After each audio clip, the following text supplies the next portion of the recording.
I'd like to call this meeting to order, and we'll start off with the national anthem by Joel Longfellow, and please, all those voices out there, sing along with Joel. Okay, we'll all rise for the national anthem. Thank you. Oh, Canada, our home and native land, true patriot love in all thy sons' command. Car ton bras s'est porté l'épée, il s'est porté la croix. Ton histoire est une épopée de plus brillant exploit. God keep our land glorious and free. Oh, Canada, we stand on guard for thee. Oh, Canada, we stand on guard for thee.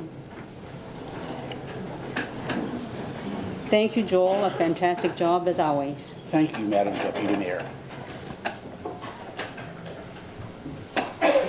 Councillors, I need Madam Clerk, any addendum items?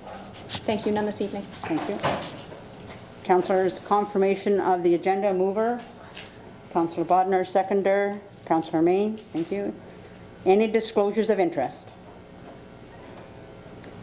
Seeing none, I need a mover to adopt the regular meeting of Committee of the Whole held on March the 29th, 2016. Mover, Councillor Doucette, and seconder, Councillor Desmarais. Thank you. Items requiring separate discussion. I'll start on my right. Councillor Main. Number 1, please. Councillor Desmarais. Nothing. Councillor Butters? No. On my left. Councillor Elliott, any items? How did you know? 4, 11, and 12. Thank you. Councillor Doucette. Councillor Dench. And Councillor Bodnar. Thank you. Thank you, councillors. Now, I need a mover and a seconder for all the items not requiring separate discussion. Councillor Main and Councillor Elliott. All in favor? Opposed? And carried. Thank you. Now I get to go to the podium to make some presentations, and I'll ask Councillor John Main, who is my deputy mayor, to assist. Thank you.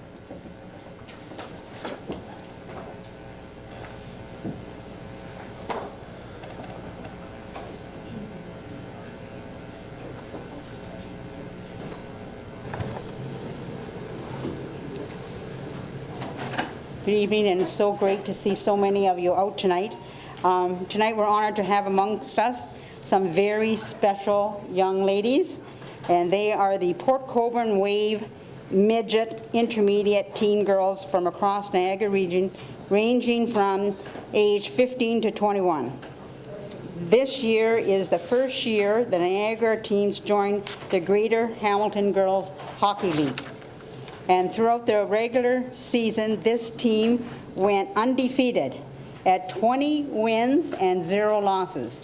Now, I was so impressed with that, I had to show you my hockey picture from 50 years ago, and we were undefeated too.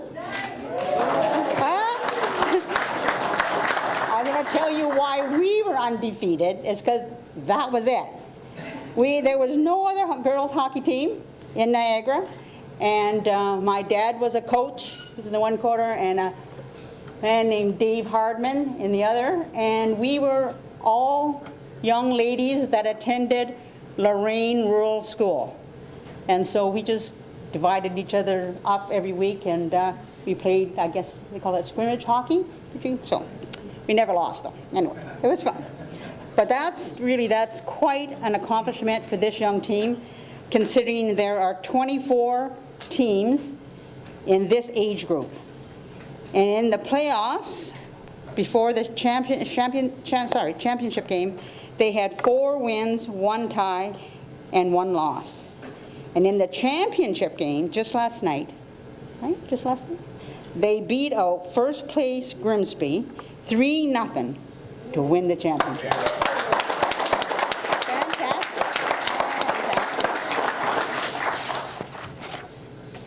So also, in addition to the regular season's game, they won a tournament in Norfolk, winning 6 games and losing none.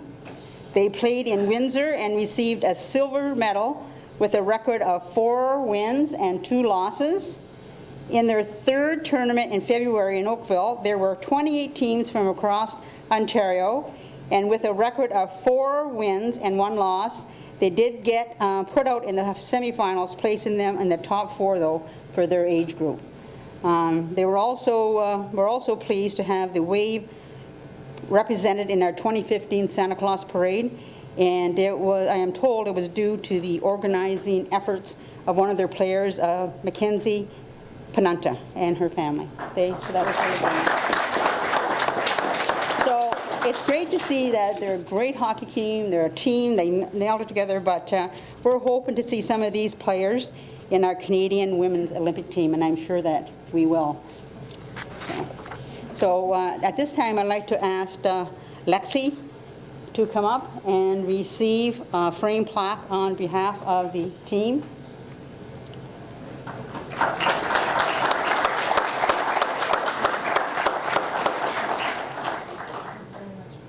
Don't go far because we have some more stuff too.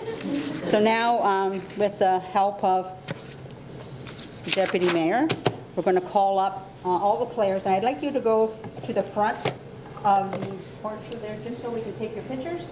Okay? And I'm going to read the first certificate just so you know it's all the same. In recognition of your outstanding contribution to the Port Colborne Intermediate Midget Girls Wave Hockey Team and your achievement of being Greater Hamilton Girls Hockey League Intermediate Midget Championships. May I extend congratulations on behalf of members of City Council and all the citizens of the City of Port Colborne for winning the championship and having an undefeated regular season. Your dedication and commitment to your team reinforces the value of teamwork evident throughout our community. Only you can control your future. First up is Mary Kate Pazinski.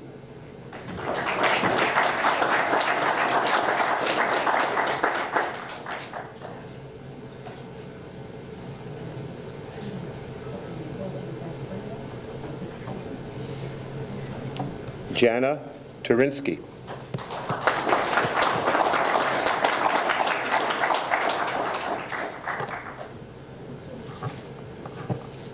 Saraya Goss.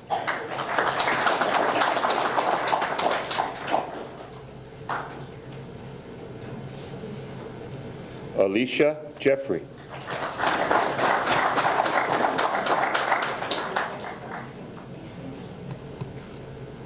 Mackenzie Panunte.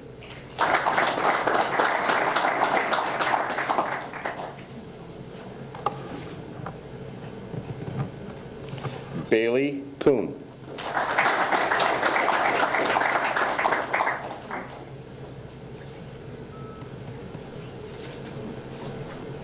Brooklyn Jones.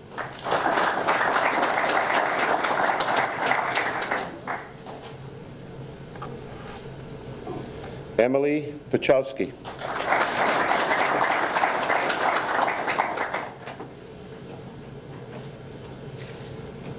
Molly Sheehan.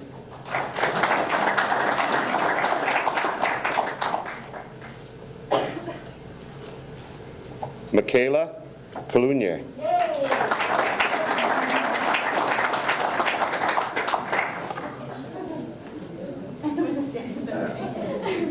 Holly Dickinson.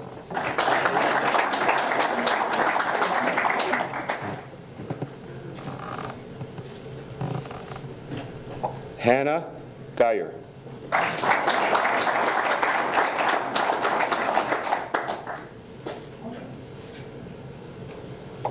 Lexi Spion.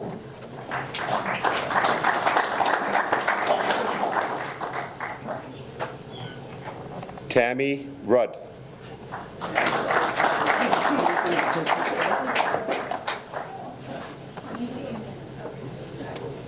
Tammy's one of the coaches.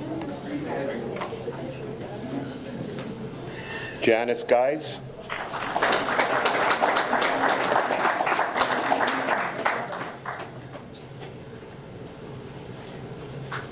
Dwayne Kuhn.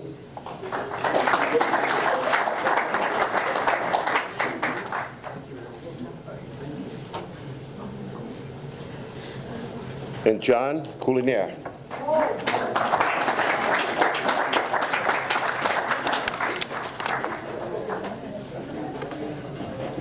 Good job.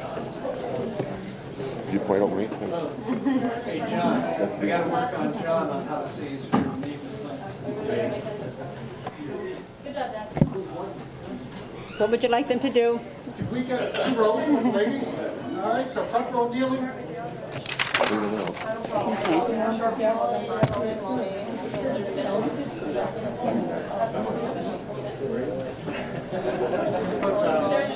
The other side. Okay. Yeah, that's actually. Yes. Donnie helped me. Donnie put that up for me, so that was.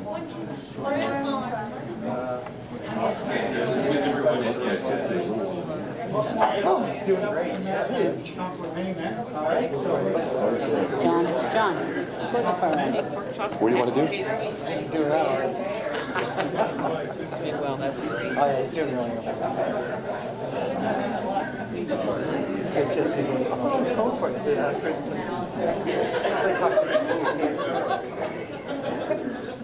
like talking to Kansas. Sometimes Brody hears my voice on the, like if I take a video, what if I talk on the, you know, and then I play that because it's my turn. So it's like, Camden has not ever heard my voice. He's like, I know. well, he should start hearing it. Yeah. That's what Chris says. Yeah, I think so. You should get the card. He says, are you kidding? You guys had snow. Oh, yeah, I had to take a picture of the front. I saw it. Seriously. And they don't even have a little house over there. I know. I went to all that work to get Next that. year. This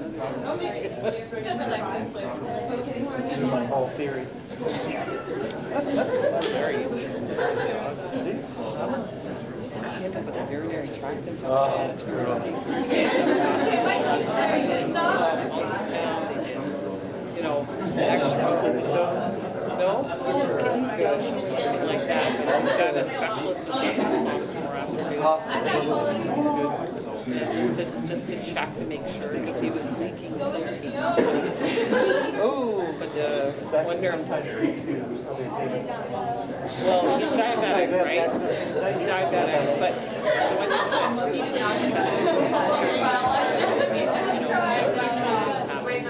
it's just better, you know, it's better for this check. So anyway, what he gets, I mean,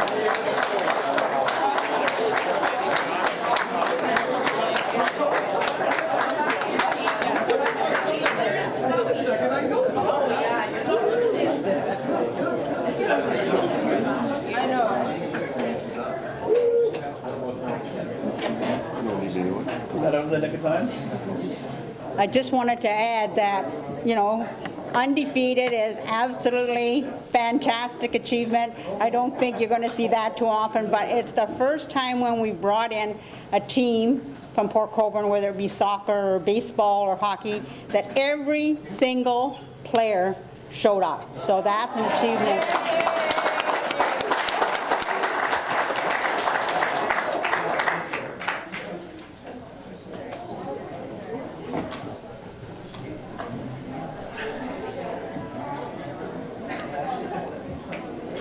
Just give them a few minutes to. Yeah.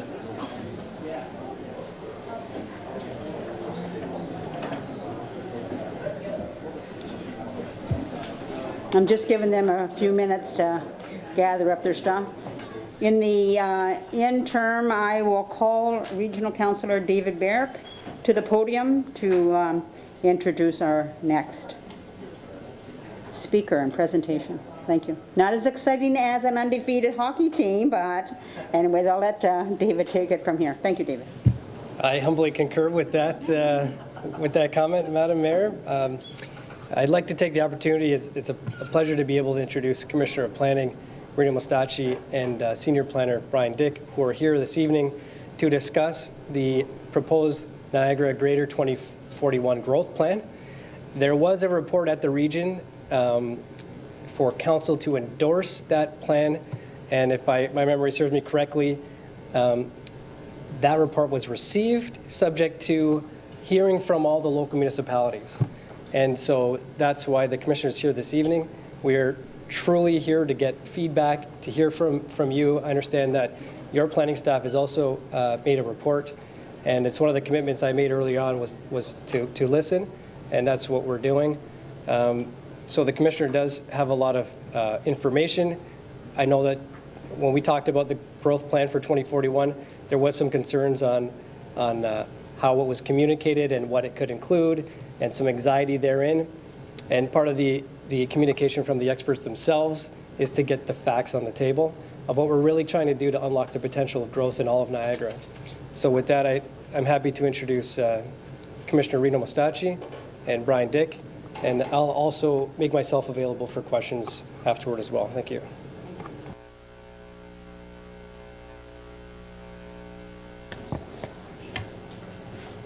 Welcome, gentlemen.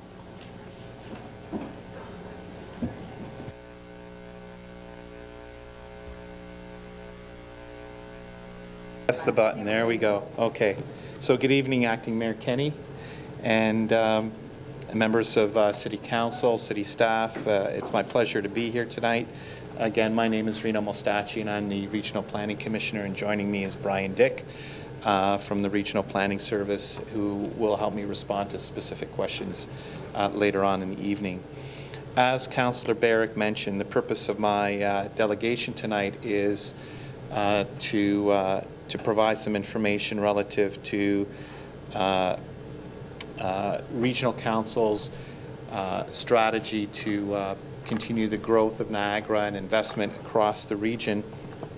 And what I intend to do is to show a video that's called Niagara 2041, and then we can move into a Q&A.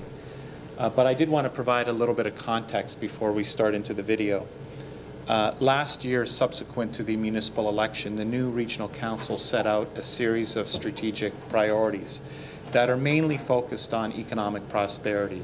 It really narrowed down a wide range of strategic initiatives that they previously had to focus almost exclusively on economic prosperity. As a result of that, they developed 4 outward-facing goals. And those goals are moving people and goods, fostering an environment for investment and entrepreneurship, a labor-ready workforce, which is really about reducing the Ontario Works caseload in the region, positioning Niagara globally in terms of attracting a broader, diverse population to the region, in terms of new Canadians, in terms of folks from outside the region, as well as building on the strong brand of Niagara. And it also had 2 inward-facing goals, and those are doing business differently in terms of our municipal partners and having a transparent, open relationship and dialogue with all key stakeholders, municipalities, business groups, and investors, and of course, organizational excellence within the region. In response to this, the regional planning program included 5 specific projects. And these were assigned directly by Regional Council, and we're working every day on these 5 projects. So the first one is the Coordinated Plan Review. And as some of you may know, the province is in the process of reviewing a number of provincial documents: the Growth Plan, the Niagara Escarpment Plan, the Greenbelt Plan, and the Oak Ridges Moraine Plan. Those plans, except for the Oak Ridges Moraine Plan, all affect Niagara. And last year, we developed a coordinated position paper to assist the province in considering Niagara's various positions across the region. We expect to get a response back by the province later this month. The second important project, of course, is GO. And we've put a lot of effort into bringing GO to Niagara, and we've received some preliminary positive news and response from the province. So the business case is there. There's a two-pronged approach to GO. The first one being the business case, demonstrating that, of course, Niagara is a viable option for GO Transit.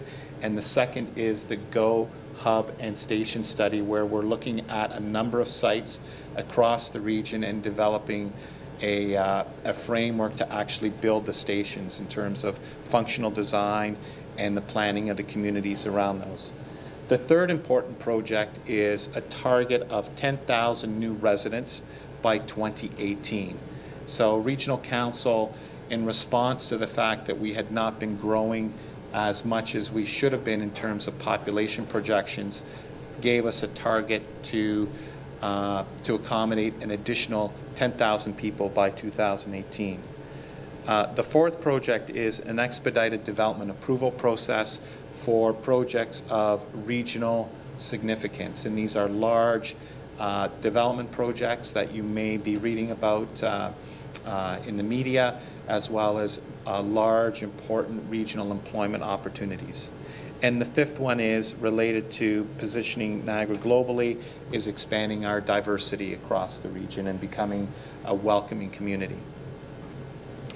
So over the past year, Regional Council has been considering a number of reports and recommendations intended to set out the new growth strategy for the region, which we are calling Niagara 2041.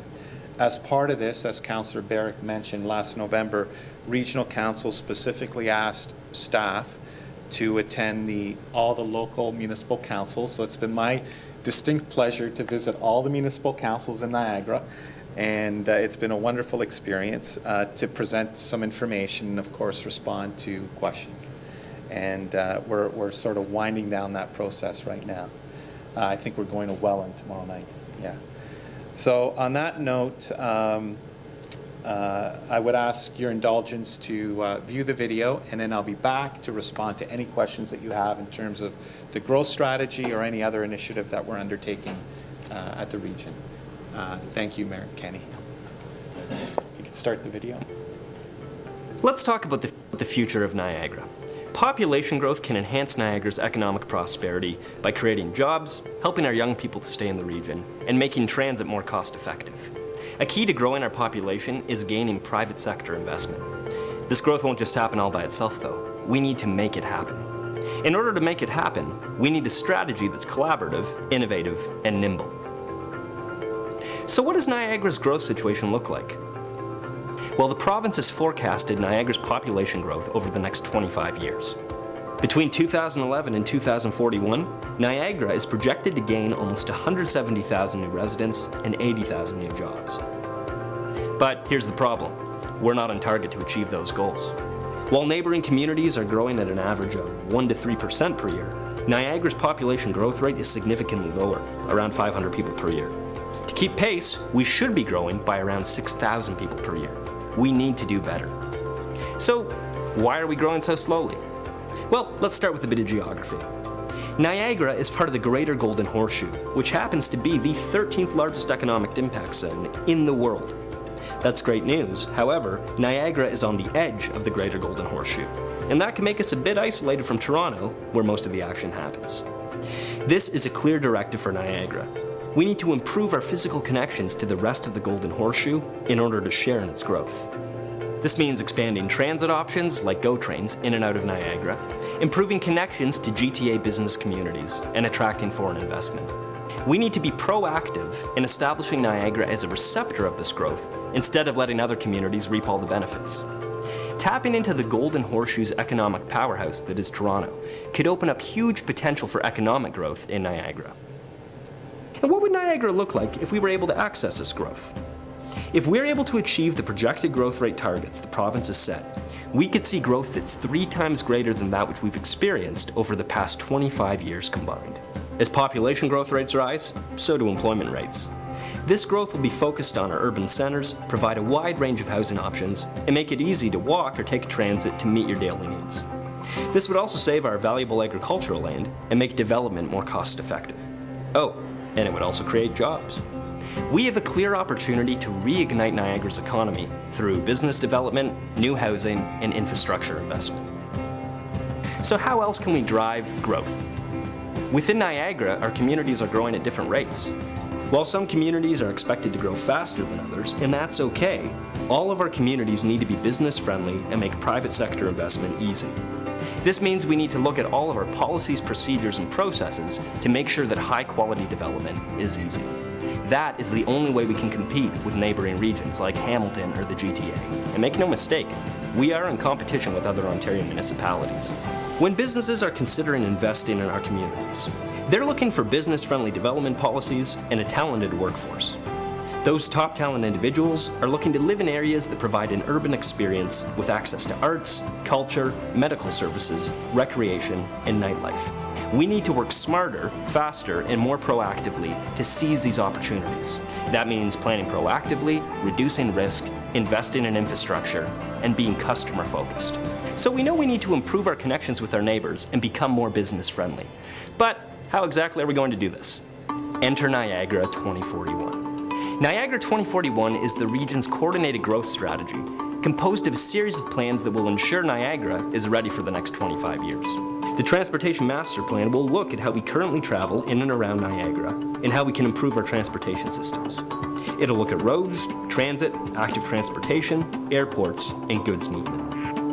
The Water and Wastewater Plan will ensure Niagara has the pipes, pumps, and facilities needed to provide critical water and sewage services to our growing region. The Municipal Comprehensive Review will look at the land we have available across Niagara to ensure we have enough to sustain our expected growth. The review will also direct where that growth happens. Through these plans, we'll be able to understand the nature of Niagara's expected growth and how it applies to our urban vision.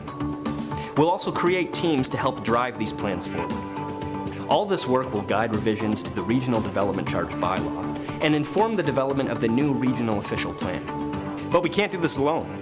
We need the help of Niagara's municipalities, business communities, and not-for-profits to make this a reality.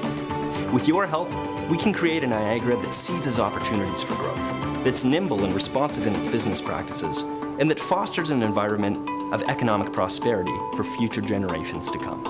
Visit niagararegion.ca/2041 to learn more about how you can get involved.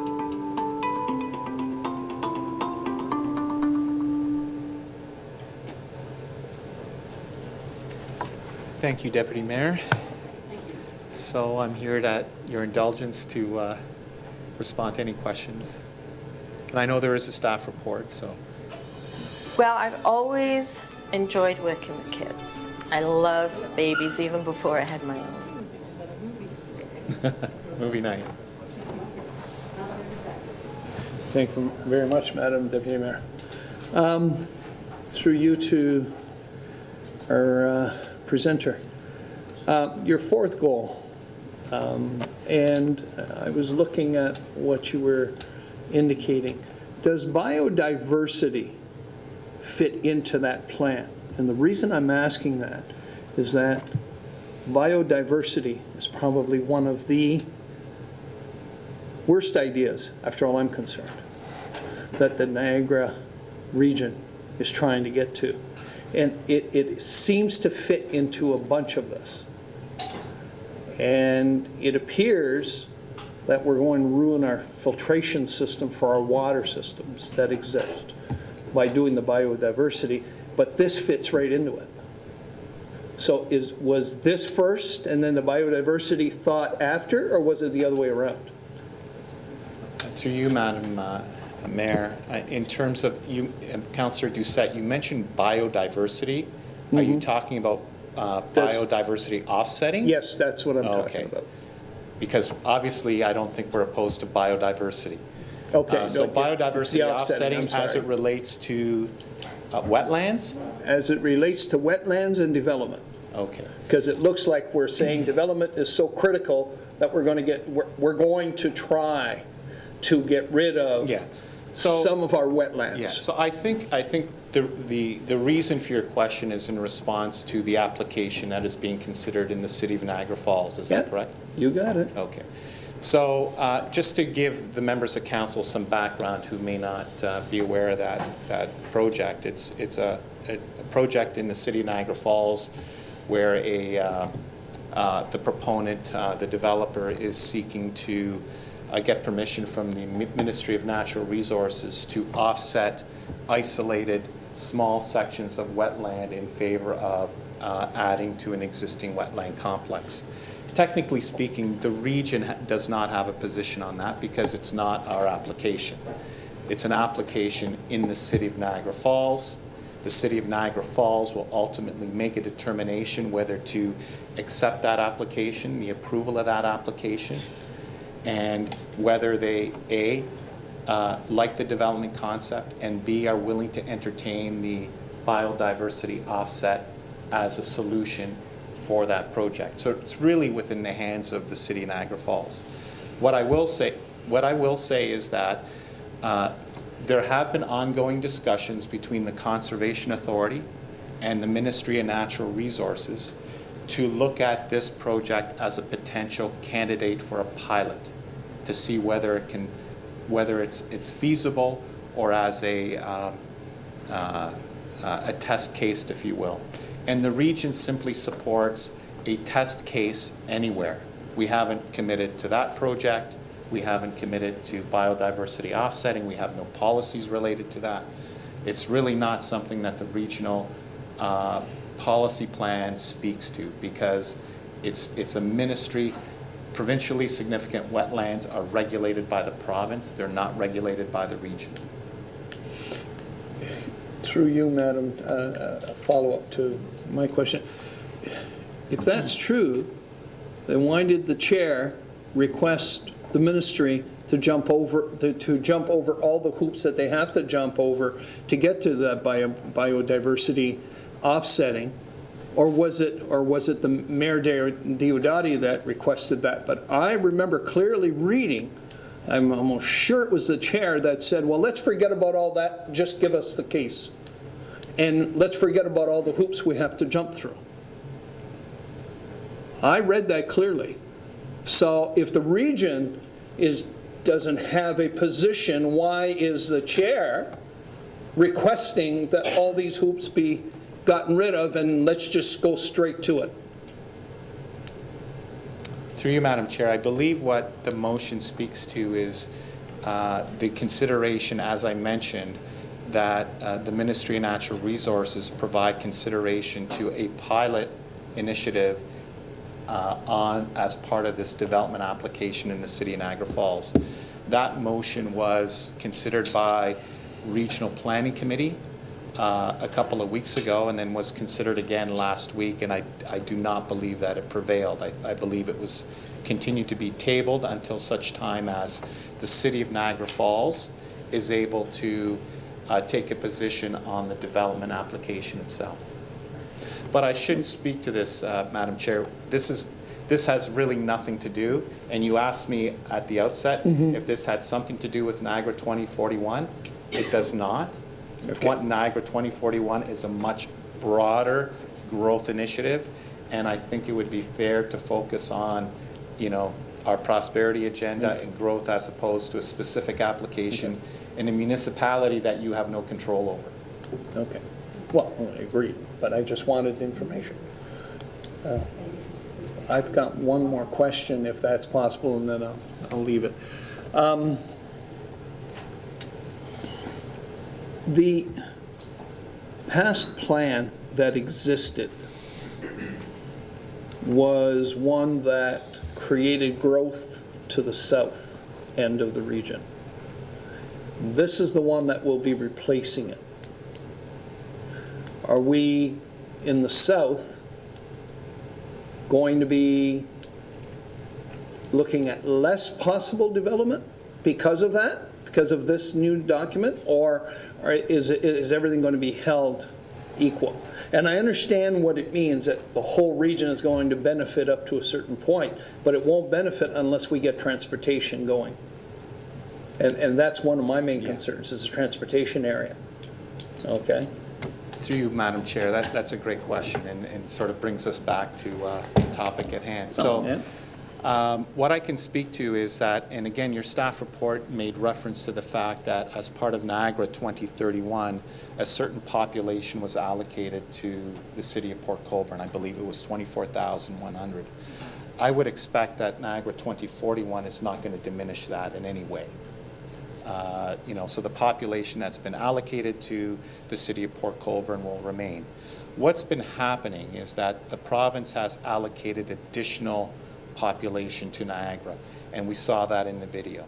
An additional 168,000 people then was previously projected to 2031. So the question is, where do we put that additional quantum of population? And so what we're looking at through the analysis that we're conducting is that really, in order to leverage medium and short-term investment, we really should be placing that population in the communities where there's the market to absorb that growth. So there are communities in Niagara, as was alluded to in the video, that are growing at different rates, where demand is strong, and we feel that it's important to make sure that there's an inventory of housing options and employment options in those communities so that we don't lose ground to the other regions in Ontario. So that's sort of how the population projections are working. You're right in terms of accessibility, and that's why mobility overall, not just GO, but mobility overall remains the region's #1 strategic priority in terms of transit, in terms of roads, in terms of highways. And so the investments that have been committed to with respect to transportation investment holistically will continue to be there. To my knowledge, there has been no discussion of diminishing the investments in transportation and accessibility. In fact, when we started on this process relative to the Municipal Comprehensive Review, we were a little bit ahead of the Transportation Master Plan. We consciously paused the Municipal Comprehensive Review in order to allow the Transportation Master Plan and the Wastewater Master Plan to catch up, so we could start looking at things in a more integrated way to better understand the relationship between population, transportation, and servicing. This is a new thing for the region. It had never been done before. So that's why Niagara 2041 is a far more robust growth strategy. Thank you, Madam Acting Mayor. I have a couple questions for you. I would like you to tell me a little bit more about how will it be determined where GO hubs and stations would be put? Okay. Is it going to be primarily more at the north end, or are they going to be more distributed south? Sure. And I don't mean like Niagara Falls being south, because that's not my geography, but okay. Welland this way, or is it more? Great question. So to give you a little bit of background with respect to GO, in 2011, the province, Metrolinx, undertook an environmental assessment to identify transit stations and hubs from the James Street station in Hamilton all the way to Niagara Falls.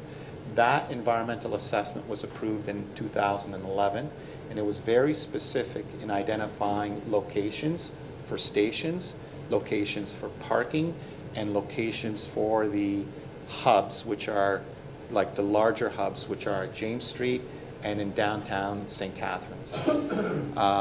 And it's actually a live document, because the projects that were identified in that environmental assessment have been acted upon. So James Street in Hamilton is under construction, and the Centennial Parkway at Highway 20 station is also nearing initiation of construction. So the projects that were identified, the sites that were identified in that 2011, and I hope I'm not going too fast. It's okay. If the projects and sites that were identified in that 2011 EA actually have status. So What the region is doing as part of its business case relative to GO is utilizing the sites that were identified and building on that through our own GO station and hub study, where we are assessing the functional design aspects related to those. So like we're taking it a step further to the point where we're looking at the land requirements, the transportation infrastructure that's required to support the station, as well as the land use around the station.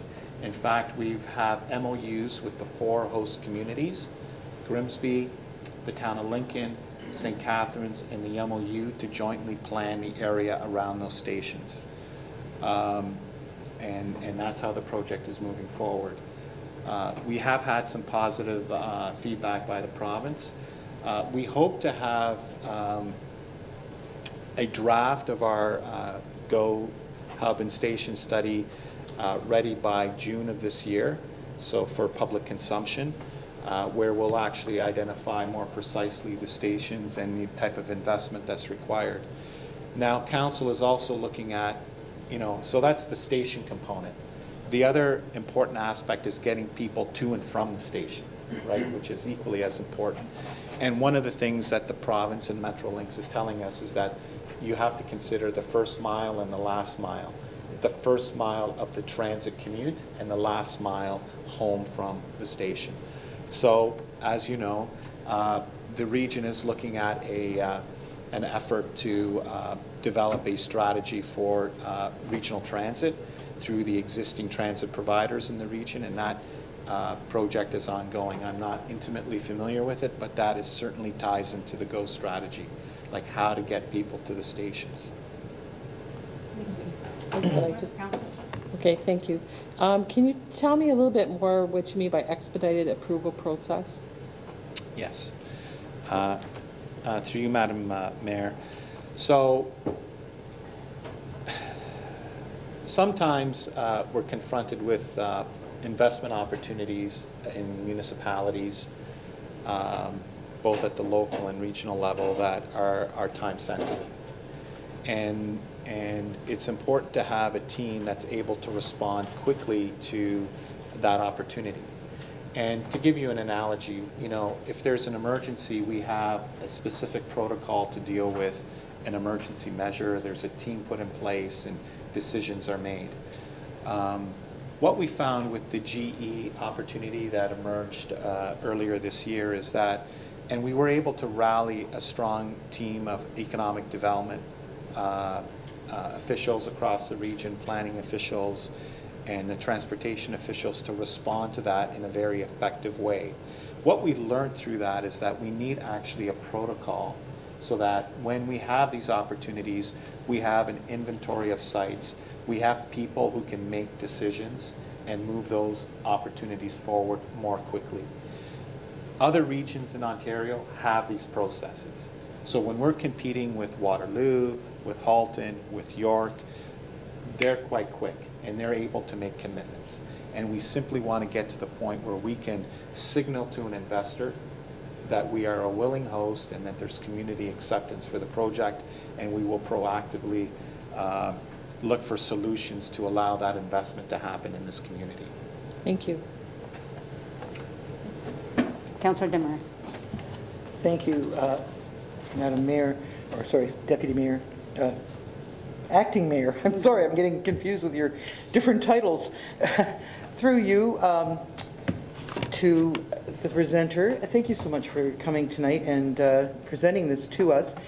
I have had a chance to just look through the plan lightly, and it reads fairly well, but I'm a little concerned about the focus as far as development for the future goes and where that's aimed. You said earlier that you've been given a 10,000 new resident goal to be reached by 2018. How many of those residents are actually slotted for Port Colborne? Okay, so good question, Councillor, through the acting mayor. It was a very ambitious goal because our current growth rate was probably about 500 persons per year. And even though it was ambitious, it's still below the projected growth targets, just to give you an idea how how much we have to move in order to achieve our growth projections. The response in terms of once we sat back and we said, okay, how the heck are we going to get 10,000 people in Niagara by 2018? It's only 3-4 years away. And what we decided to do was to look at, I guess, really the low-hanging fruit. And this was draft plans, and you're familiar with this, the draft plans across the region that have status, that have been approved, but have been unable for whatever reason to get to a point of registration and to a point of building permit. And so we scanned the region in terms of looking for those opportunities where there was approvals in place, servicing was imminent or was certainly available, and that the owner, the investor, was ready to continue investing in the property to make it, to be building permit ready. We found one project, and I'll just give you an example, in Port Robinson, just off of the 406 and Port Robinson Road, where a number of years ago, the region had supported the servicing of that area, I think 20 million as part of the some infrastructure funding. I think it was in the range of $20 million was invested in that area in terms of servicing solutions 8-9 years ago without any sort of growth happening.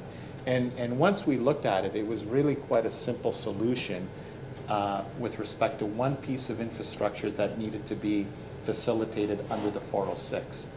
So we asked the owners in the area, the developers in the area, to form a developers group, and whether they would be interested in, and it's just telling the story in terms of whether they would be interested in front-ending that, and then we would reimburse them once the development started taking place.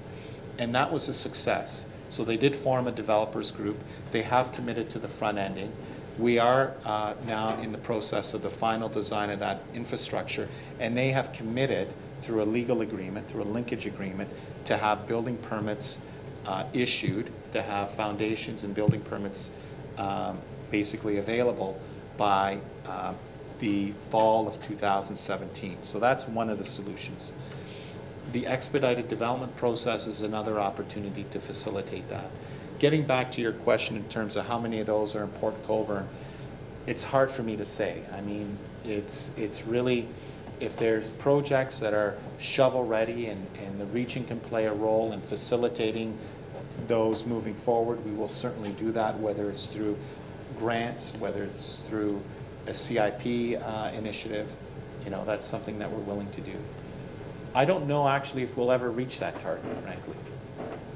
But so what we're looking for is scalability and projects that are ready to go. So basically, there's a number of 10,000, and if there's something lying around that you think might fit in and reduce that number, you will do it. Yeah. But no clear plans. We haven't targeted community. We haven't targeted it in the sense of community by community. We've looked at projects across the region that could really benefit from this. And actually, you've hit my real concern there. It's because when I look at the plans, and just a little bit of thinking just from looking at the plans, and realize that the focus really isn't south at all. That does concern me, because I didn't see a great effort when we had the Grow South in place. So I think we've been sitting here spinning, and that's really bothering me. So let's go back to Niagara 2041, and maybe you could give me, describe for me by use of some examples on how this Niagara 2041 is going to assist Port Colborne in reaching the population growth that it has been slotted for, 24,000 some odd. How can it do that? Well, and maybe there could be something specific. Yeah. So, different, as we said in the video, different parts of the region are growing at different rates. Mm-hmm. And what's been happening is they're running out of inventory in some of the communities in West Niagara, Grimsby, Beamsville, Smithville, Niagara-on-the-Lake. And so what's happening is because we're not able to accommodate growth in those areas, they're not leapfrogging into deeper parts of the region. They're just going elsewhere. They're going into Waterloo. They're staying in Burlington. They're primarily staying in Hamilton. So we're sort of losing a lot of growth and population growth options in Niagara. So our strategy is to at least get them into the region, to create some momentum in the areas where there's market demand for growth and housing, and then and then that growth will migrate. It will migrate like a wave, as it has been over the last decades from the City of Toronto, migrate further south as we continue to improve our transportation and accessibility through Niagara. That's the strategy. It's sort of like, the way I sort of describe it is, you know, if a store doesn't have inventory, the customer is just going to go to a different store. So you have to have the inventory. And what I'm trying to say is that right now, we're not meeting our, we're not providing the inventory of housing. We're not in the areas where people are ready to buy. You know, and that's a problem for the region as a whole. Yeah. And I do hear what you're saying. Yeah. My real concern is, with the plans that are laid out, it's likely that Port Colborne will continue to have no inventory for many years to come, and that bothers me. I really do believe that if you want to be able to develop Port Colborne, you need to start putting some means of development here. I think what's important, like what the industry is telling us in terms of, through you, Acting Mayor Kenny, what the industry is telling us is that, and you're doing a great job in terms of enhancing your community. Investors and people want to live in great communities, complete communities, communities that are inspiring, that have the amenities that they're looking for, that are safe, that have good schools, that have good sort of access and festivals and are inspiring. And so, you know, I'm familiar with Port Colborne. I'm, you know, from the area. And you're doing a great job in terms of investing in the things that actually bring value to the municipality and to the community. And so what I would suggest is that with the partnership and support of the region, we continue to bring value to Port Colborne as a brand, as a community, to attract people here. That's really the partnership that we have through our grant programs, through our CIPs, through the other partnerships that we have. So, I mean, continuing to support, you know, that brand, the quality of life that Port Colborne has to offer. The value proposition, as we put it. Thank you. Councillor Butters, did you have another? Okay, sorry. Thank you, Deputy Mayor, and thank you, Mr. Mustacci, for taking the time out to come down tonight. Just a couple of questions and comments. It did say in the video that the province is embarking on a review of the growth plan strategy, the escarpment plan, and also the Greenbelt legislation. Can you touch on what their review may or will contain in those? I guess with the growth plan is my main thing, but also with the escarpment plan and the Greenbelt legislation, both of those, I'm assuming with the numbers that have been bandied about in the video and the discussion now, with the target for 2041 to be an extra 170,000 people coming to the region, which when you put it in scale is basically a city the size of St. Catharines and Welland combined.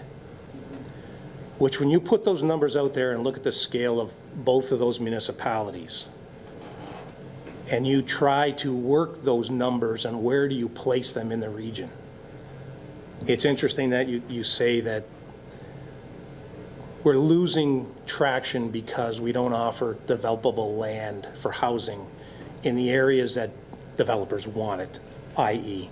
West Lincoln, Lincoln, Grimsby, which actually come into play with both the escarpment plan and the Greenbelt legislation and also the growth plan. Because on the books right now, the province does support the Growth South strategy, the region supports the Growth South strategy, and the municipalities support Growth South. So this conversation is kind of going to a Grow West strategy. And I understand the reasoning behind it from a developer's perspective. But I also think when you take a look at it, then what's the net benefit to the region other than you get people that live in it. But if you develop the west end, do those people support Niagara as a whole? Or do those people turn about and take their spending dollars and leave Niagara and go to Hamilton and Toronto because they're closer there? So getting back to the original part, the growth plan and strategy and the escarpment plan and the Greenbelt legislation, you said that the province will review or is going to embark on a review. Any idea what they're looking at or looking to do with those plans? Yes, through you, Acting Mayor Kenny. So there's a lot there. You touched on a lot of different themes, and I'll cover the coordinated plan review. So the region's response to the coordinated plan review was actually put forward in 2 phases, in 2 parts, last summer in June and then again in the fall. And our approach was to respond to the province by saying we needed some flexibility in terms of some of the regulations that are imposed by the growth plan. So particularly as it impacts some of the agricultural communities in Niagara, where we have intensive farming in North Niagara, it puts in place some restrictions that the tender fruit community, the grape growers are finding difficult to deal with. So there was a lot of information and a lot of recommendations with respect to specific regulations that are affecting our ability to produce intensive agriculture and value-added agriculture in that area. There were also responses to identify areas of that were included in the Greenbelt erroneously. And so, you know, once we did a very thorough review of the Greenbelt boundaries across Niagara, and when they were initially set out, we've often said that they were, you know, sort of done from outer space, you know, through aerial imagery. They really ended up, the experience has been that they ended up including a lot of sites that really did not meet Greenbelt criteria. So we asked the province to remove those from the Greenbelt. So sites like Prudhome's, the Beacon, sites like existing developed areas in the town of Lincoln, there were areas in Niagara-on-the-Lake and elsewhere. We also identified areas where we wanted to grow the Greenbelt in Grimsby and in Pelham. So that was part of the region's response. In terms of the growth plan itself, the thrust of the growth plan is complete communities.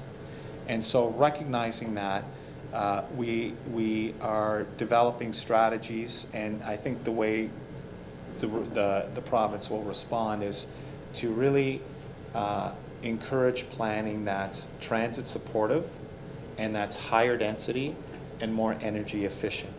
So what you're seeing is that the additional quantum of population will likely have to be accommodated within existing built-up areas.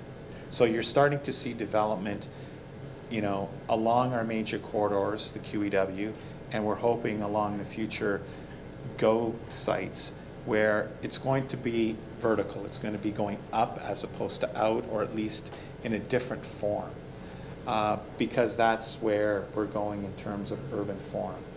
And how that affects Port Colborne, you have a great downtown. I mean, it's a wonderful area, and really this is a great opportunity for us to consider, you know, higher densities in the core area where you have all your services and many things are accessible and the community is safe. You have the parks, you have the schools, and you have access to highway systems.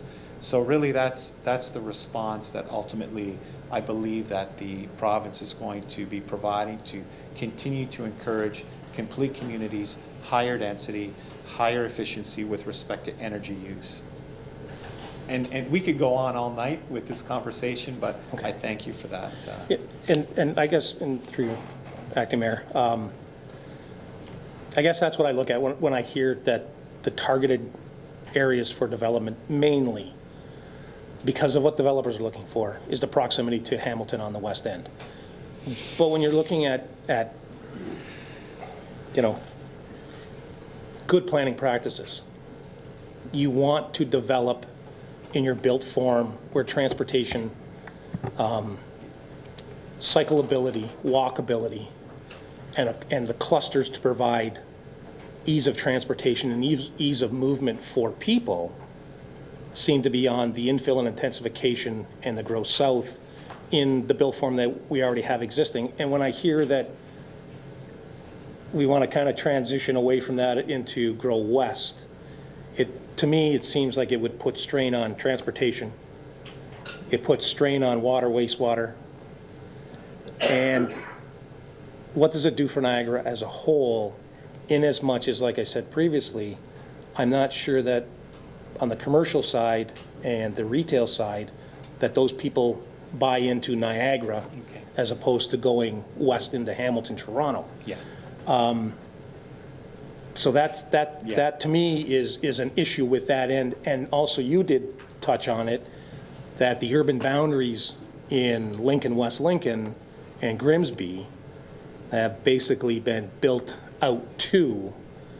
So in order to accommodate growth in those municipalities, you're going to have to do something with the urban boundaries, which means you're going to have to push out somewhat into agricultural land to accommodate growth. I mean, if you're looking at a target of 10,000 people by 2018, and you've targeted those areas so it's not the leapfrog over this to something where people don't want to build. Do you foresee that in an expansion of the urban areas in the municipalities out west into, I'll say, agricultural land or land that's designated as other? Through you, Acting Mayor Kenny, to Councillor Elliott, there's three things you mentioned there that I'd like to address. The first one being in reverse order. You know, do we have to expand boundaries, urban boundaries in those communities? Not necessarily. And that's why, because we're investing in transit infrastructure, the development that will take place that we're expecting is going to be transit oriented, higher density. So we can probably achieve higher densities, more population without necessarily going out. That's not to say that there won't be some adjustments, minor adjustments, but not a wholesale expansion. I do not expect that in those communities.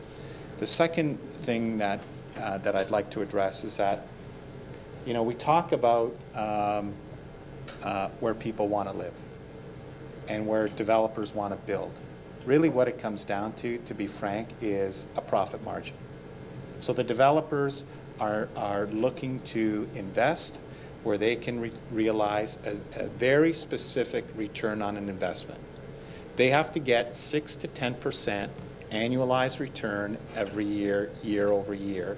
So if they invest $1 million, they have to make $100,000 to meet their obligations to their financial institutions. What they're telling us is that they can't realize that in some of the Niagara communities. They can only do that in certain communities. And that's why I talked about adding value. You have to add value to the community as a whole so that there's an uplift in value and that you get more interest in investment and development in the community. So, and that plays into why we want to entertain folks in West Niagara, because if they don't come, and I fully understand what you're saying, how do they contribute to Niagara's economy?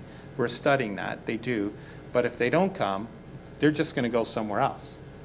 And then there's no contribution. So at least we get them in, and over time it'll migrate further along into the region. That's the strategy.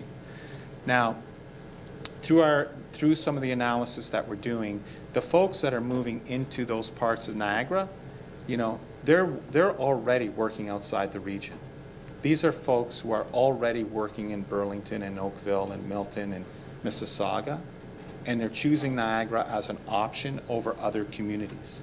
So there's no real downside economically for the region other than the investments that we have to make in servicing infrastructure, which most of which is already in the ground. So we're recapturing some of the investments that we've already made. So that's the reality of how we're trying to plan for this growth. We're doing our best. Just one last question. And this is a conversation I could have because Niagara has been stagnant. Yeah. Right. And obviously we have to do something to leverage us and move us forward and get us going to catch up with everybody else. The target of 10,000 new, let's say, population growth by 2018. If you don't hit the 10,000, what's a cutoff for success? 6, 8, somewhere around there. If you can't get to the 10, do you have another number that would still be a successful intake of new residents? Or is, I don't want to say that if you don't reach the 10,000, it's a terrible job, we didn't get enough people, because the growth rate in Niagara has been abysmal, to say, at best. So if you don't meet the target, is there another number that you don't even have to discuss that, but a success rate would be 80% of that? That's through you, Deputy Mayor Kenny. That's exactly what I was going to say, 80%. So, our current growth rate has been about 500 a year. I'd like to see at least 1,500, 2,000 a year, which would get us to about the 80 percentile. But we're pushing hard for the full 10. It seems as though it may be achievable, which would be a great success story for us, particularly with some of the big projects that are taking place in the city of Niagara Falls. There's some big developments there, some high-density development that's happening along the QEW corridor right now, and of course the Port Robinson solution. Ultimately, and I should say this, I mean, the province has designated St. Catharines as the urban growth center. So we've inherited that. And collectively, we have to sort of figure out how we can help St. Catharines ultimately become an economic engine again for the whole region. And I should say this, that without sort of a strong urban growth center, Niagara will never flourish to the extent that it should. So, all of this sort of plays into helping Niagara and St. Catharines, with the help of Brock and the nonprofits and the business community, really support that strong urban growth center that we'd like to see. Thank you. I believe Councillor Butters, you have another. Yeah, I just wanted to kind of build on some of the stuff that Councillor Elliott and Councillor Demery were saying. You said you wanted feedback, so here's mine for what it's worth. I totally get the west side, the west development stuff, and St. Catharines economic engine, blah blah blah. Totally get that. But wouldn't it make some sense to also include the southern tier municipalities in some targeted, strategic way to also bring people here? That, to me, at least, shows more inclusion in the process. Because right now we're hearing mostly quite a bit north of us, and I understand the reasoning why, and I'm not saying that shouldn't happen. I'm just saying include the rest of us at this end of the world. We've got a great planner and we've got great staff here, and we're on the shores of Lake Erie, and this is the best damn place anybody could ever want to live in. So to me, work with us, because we want people to come here and enjoy that as well. So I'm not sure how we make all that happen, but that's what I would want you to take back to the powers that be in your end of the world, and work with us to make it happen here. Thank you. Thank you. Any more questions? No? David, did you want to make some final comments before we close out? Thank you, Deputy Mayor. Yeah, so thanks. I think it's a really healthy discussion. I'm happy the Commissioner's been able to go around and continue the dialogue, certainly well before the region considers endorsing the plan or having the ability to amend it or continue to shape the plan before it's endorsed and passed on to the province. And I don't want to walk away given the sense that there's no inventory in Port Colborne, or that there's a shift to the west and an abandonment of the south. There's been over $100 million of infrastructure in the south over the last 5 or more years. The capacity and infrastructure is here. the amount of plans of subdivision on the books are here. Waynfleet consistently gets more housing starts than Port Colborne. It's market driven. We're ready. We've been ready. We've been ready for a while. So with the more regional lens, to allow growth to occur somewhere in Niagara is a good start to allow then that growth to come over to Port Colborne. So lots of inventory, lots of infrastructure sitting here, lots of plans of subdivision. I'm sure Port Colborne staff can concur with that. We're ready. We've always been ready.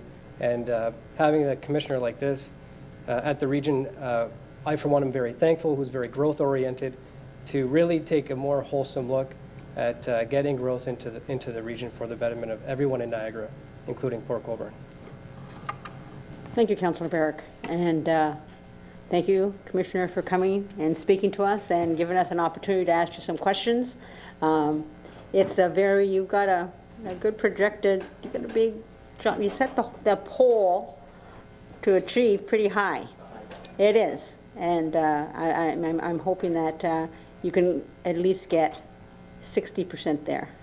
Okay? And if that happens, that's a great thing. So for you for coming down and sharing your thoughts with us and giving us some food for thought for ourselves, I appreciate that. Okay? Thank you. Thank you. Have a good evening. Okay, thank you.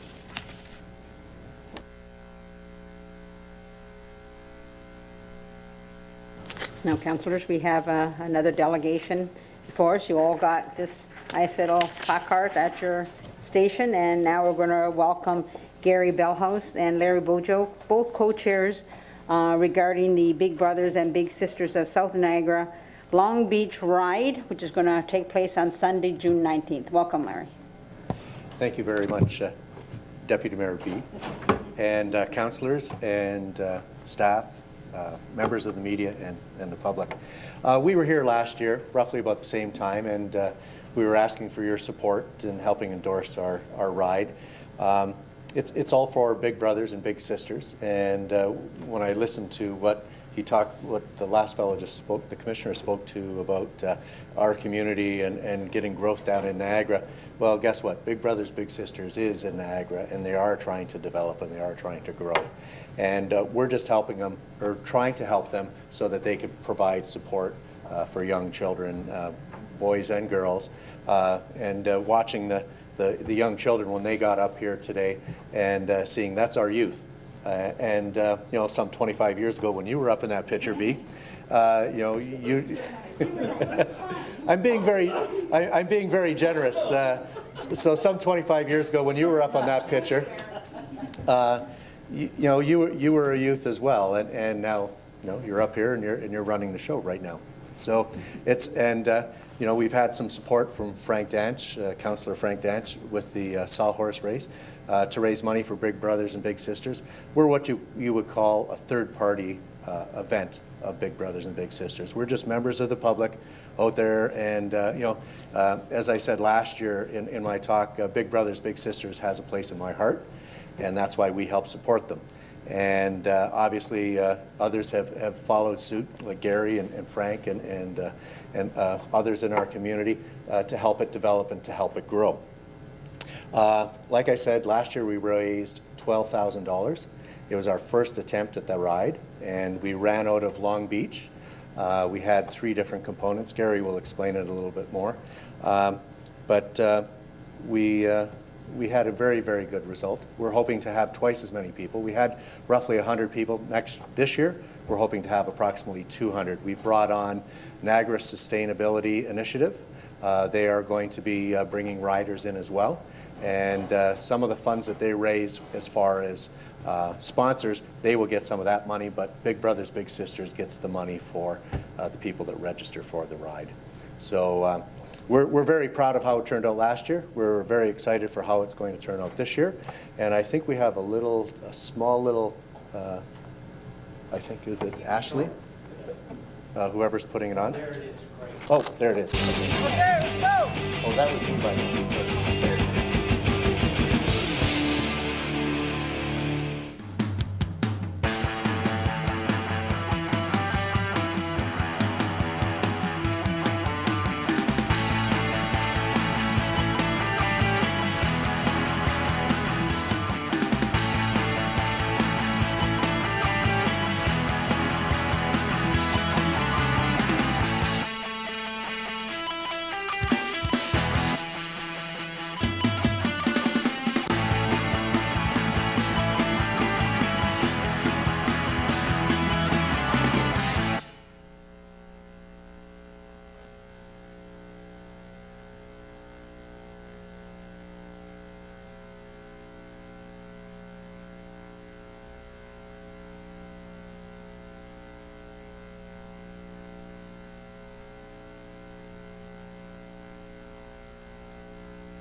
sorry.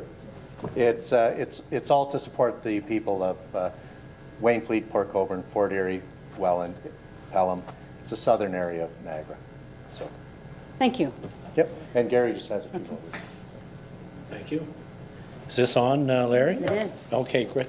Acting Mayor, members of council, staff, fellow members of the community. Just a history bit on myself. I've lived in this community now for 30 years. I come from St. Catharines. I'm a member of the Chamber of Commerce here for Port Colborne and Wainfleet. I support our community. I had a lot of things to say, but I found it was very interesting what the gentleman's talked about before, a growth strategy. I thought of a saying, how do you eat an elephant? One bite at a time. Well, I think our ride, as Larry said, is that one bite at a time.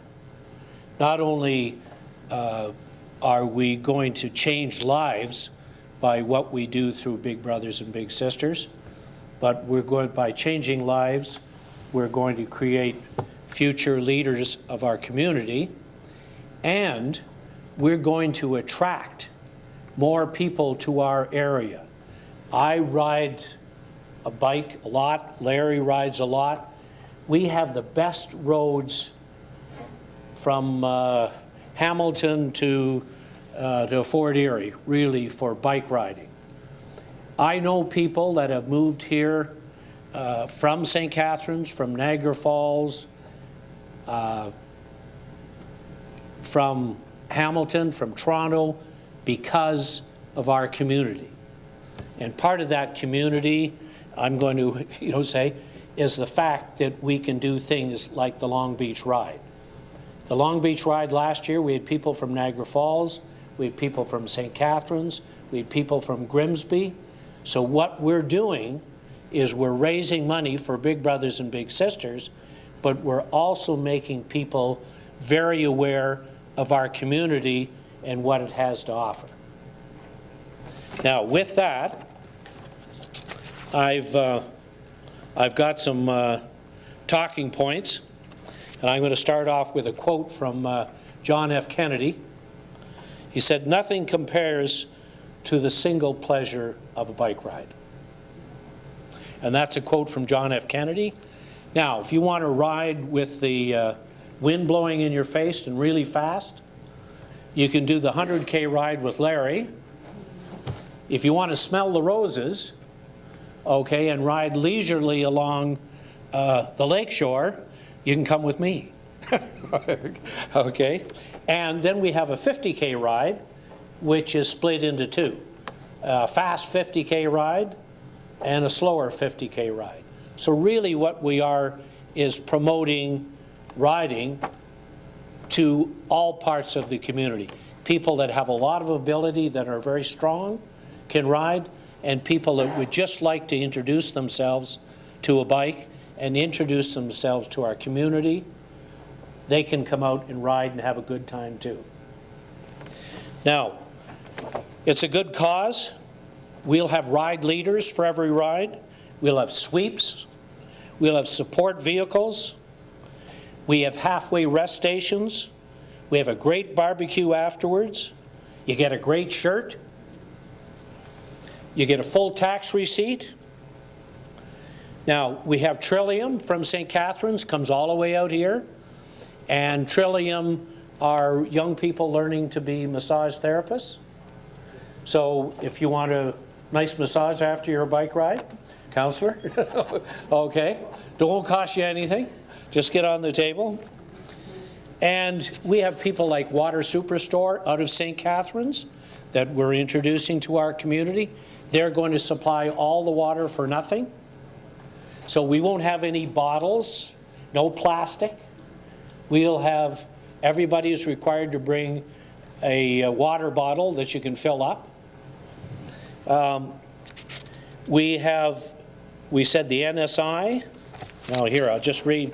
NSI is supporting us this year. Some members of NSI, Brock University, Rankin, TD Bank, TVCOGECO, Horizon, White Oaks. These are some of the people that are going to support the big brothers and big sisters. And to emphasize growth strategy, well, we're introducing all these people to Long Beach, Waynflete, Port Colborne, because this is where we ride.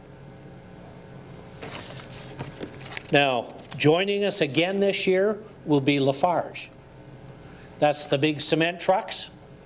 We ran, as a group, we ran a safety program for Lafarge, and we talked about what their truck drivers should look out for when they're driving down our roads and they see bicycles. And we had, I don't know if you saw on there, or actually that's on the back. See, in the back of your flyer, I think you can see a big, yes, you see the Lafarge?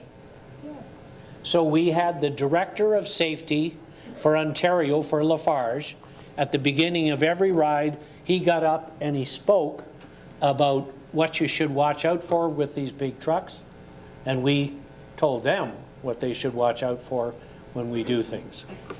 So I guess what we're hoping here is we try to get enough sponsors with money so that covers all the costs for the ride, and with the paying for the ride goes directly to Big Brothers and Big Sisters. We hope to raise $25,000. We would like Port Colborne to support us, and I'm going to ask you for either $500 or $250. And I put my hand up here, and what do you get for that? Well, you could put 5 counselors or 5 members of the community in the ride, and they could come with me on the 25K ride and have a barbecue afterwards, get to meet a lot of folks from our community, or $250, and that will sponsor 3 riders. Example of how that works, we've sponsored the Broken Spoke program. I don't know if you, does anybody here know Aubrey Foley? Citizen of the Year? Well, he's with us this year. He rode in the BBS last year, and he's with us this year. Port Colborne High School is in it this year. Their reconditioned bikes, they're going to pick out 5 students from the high school, and they're all going to ride with me on the 25K on the reconditioned bikes that they send to Cuba and third world countries. The analogy being a bike there is worth as much as a new Cadillac is worth to us here in terms of changing their lives. So who do I talk to in the coming weeks before the ride about seeing who are the 5 people that will come in? Who do I talk to? Okay, all right. I'll come back to Ashley, and thank you very much, Ashley, for arranging all this. And thank you, I'll leave with Ted Turner, billionaire, okay? Worth $2 billion, left Mary Jane Fonda, gave $1 million to, $1 billion, excuse me, to the United Nations. Asked at a seminar at Harvard, what was, you know, how come you're so successful? And he said, he started off simply by saying, early to bed, early to rise, work hard, and advertise. So thank you for letting Larry and I advertise about our ride. Thank you very much. Thank you for your presentation. Any questions from anybody? Well, maybe I'll look in John's drawer, because the mayor has a little drawer on the side, and maybe we'll see if there's some money in there that we can't send your way. Well, he's away, he won't know I did it, you see. I'll just put a... The money, yes, the money is important. It is. But what is most important is having you there. Yeah. That's what's most important. Part of the ride, to see the enjoyment, to see what goes on in our moderate, if you like, but wonderful place to live community. Having you there as part of the ride would be absolutely super. Perfect. Thank you. Thank you. Thank you very much for your time. Okay, thanks very much. Okay.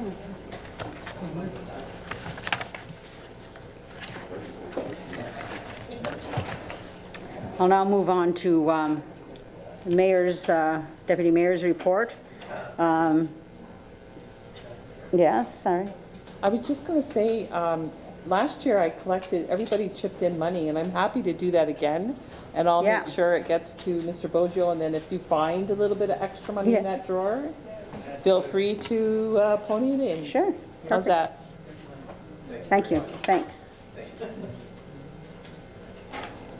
Okay, so on March the 30th, I attended the Chamber of Commerce Gala banquet, and what an outstanding group of individuals and businesses that were nominated for these annual awards. And there were winners, and I'm going to tell you that, but really, in my opinion, they were all winners. It was a fantastic evening, and just to be nominated to me is something special. So I'm going to tell you who won Youth Citizen of the Year. Was a young lady named Brandy Vidichuk. And Aubrey Foley, we just heard the last presenter talk about Aubrey. He won Citizen of the Year. Mary Beth Benner of Marshville Chocolates won for Women in Business. Concessi's Long Beach Market and Diner was the New Business of the Year.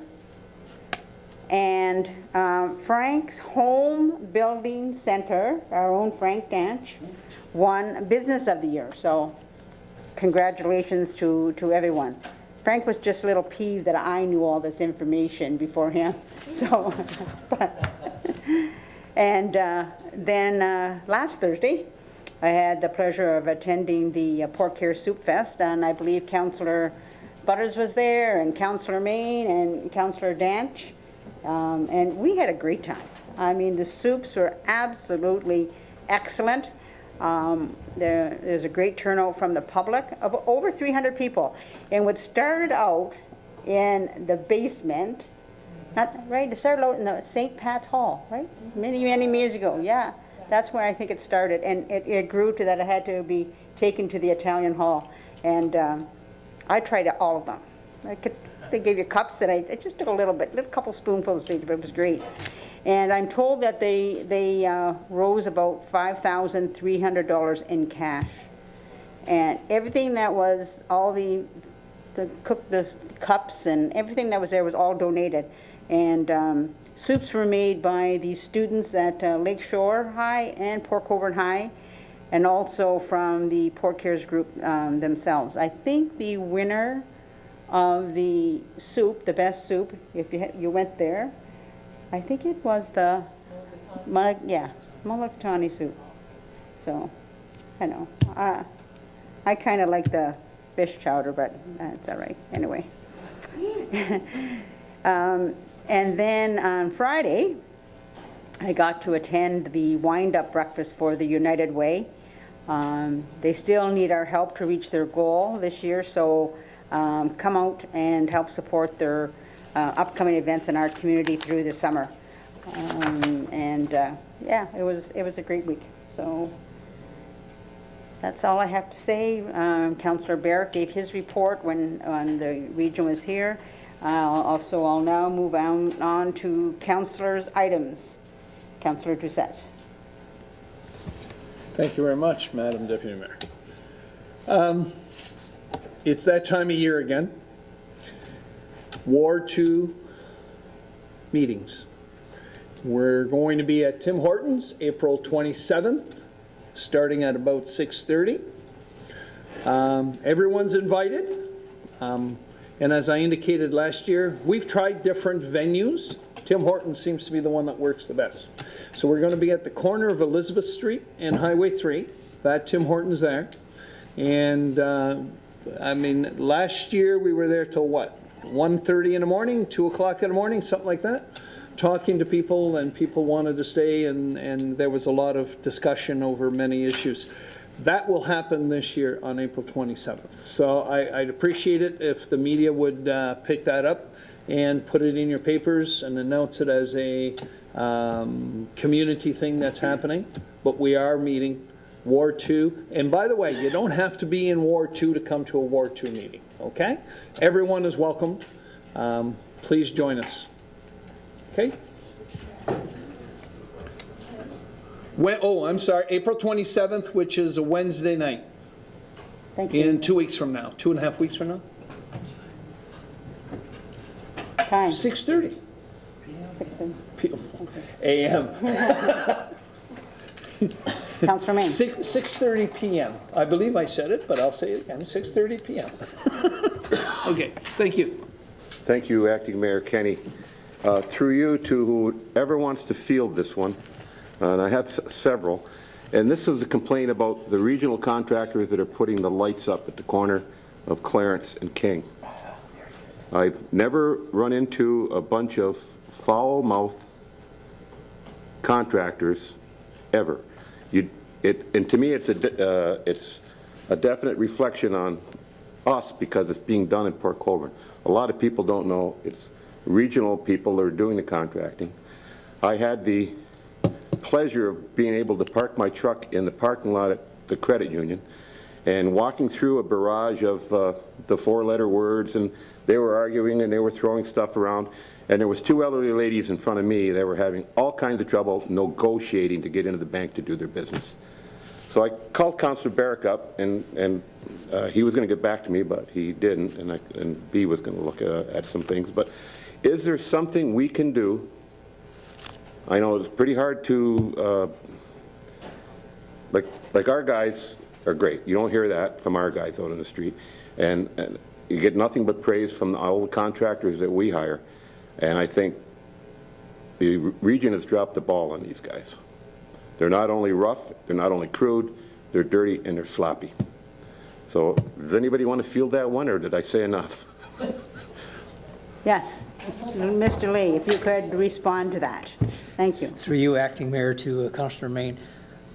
We will make a call first thing in the morning and talk to the Region's Transportation Group and express our concerns, and we'll probably go out there ourselves and just have a talk with the contractor first thing.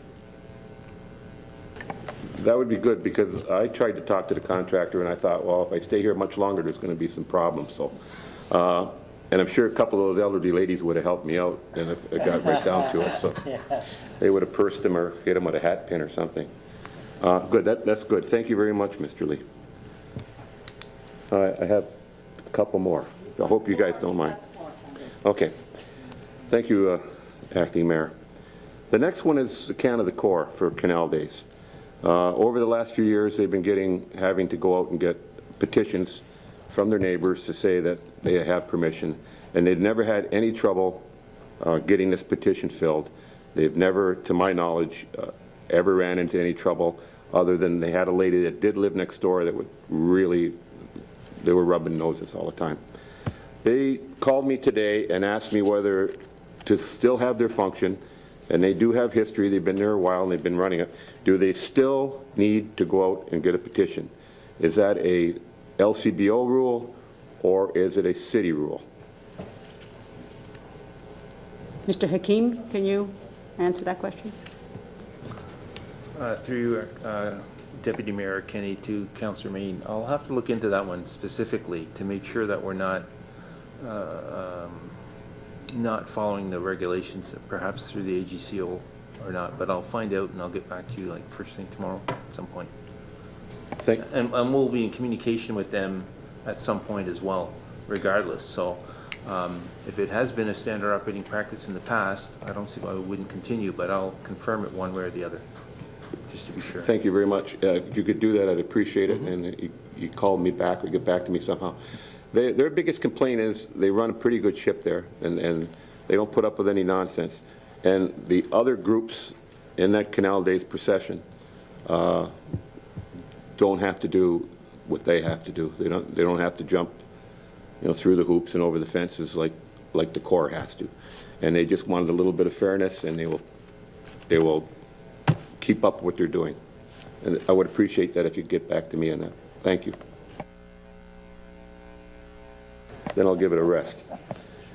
I noticed when the 2041 was talking, I was just thinking about it. Everywhere that's successful along this new transportation route has a hospital along it. The tracks that go right behind the hospital in Grimsby, they're not too far away.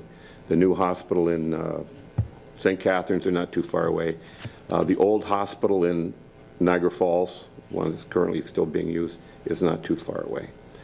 And they talked about this 2041, and I'm stupid, I should have mentioned this too. I just, my brain wasn't working quite as fast as it should.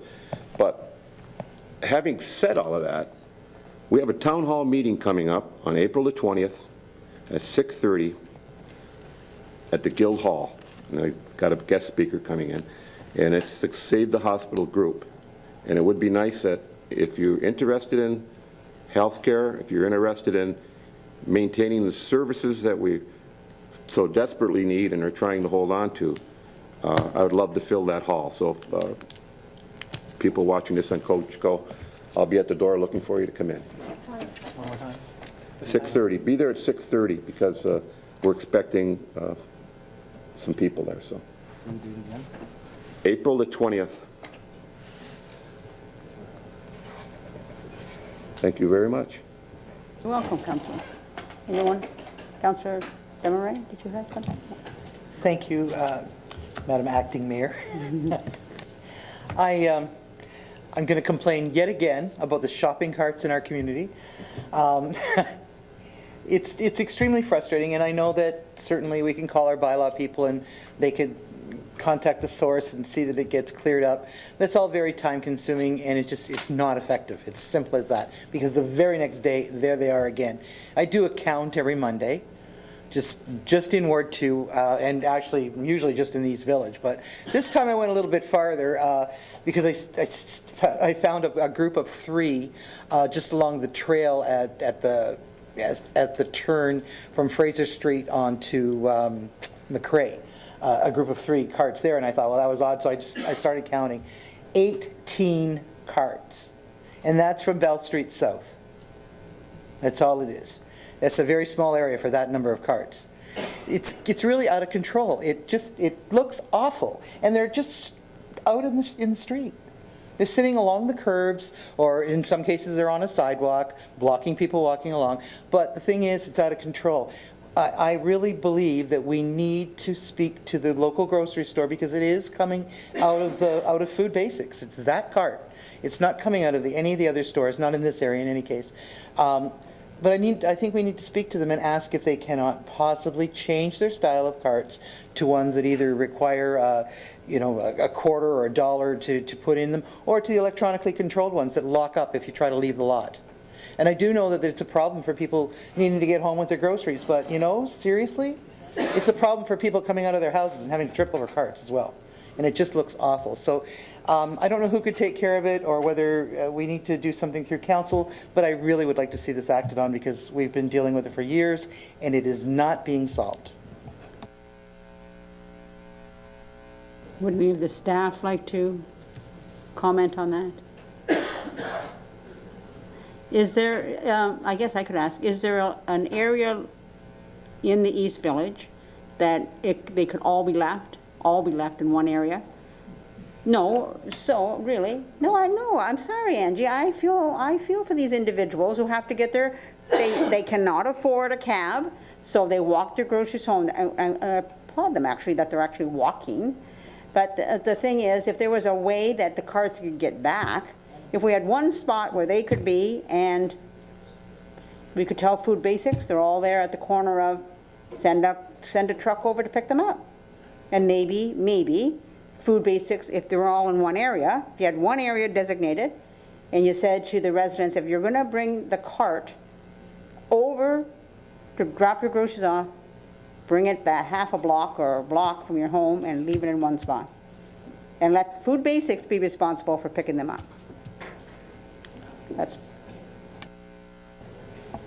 If I may, just to reply to that, I see where you're going with that. The problem is, many times these are people who won't walk 2 houses, let alone 7 blocks. That it's got difficulty. They're all over the place. I mean, in the times where you see 3 or 4 grouped together, obviously somebody's made an effort to put them together. Not usually the people who've left the carts. Normally the people who live in the houses near there.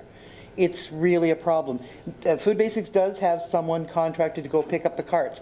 And he will, on occasion, if somebody calls to Food Basics and says there's a cart here, they'll send someone out to pick it up. Shouldn't have to happen. That's out of control. I feel for people having to take their groceries home as well. It's a real difficult problem.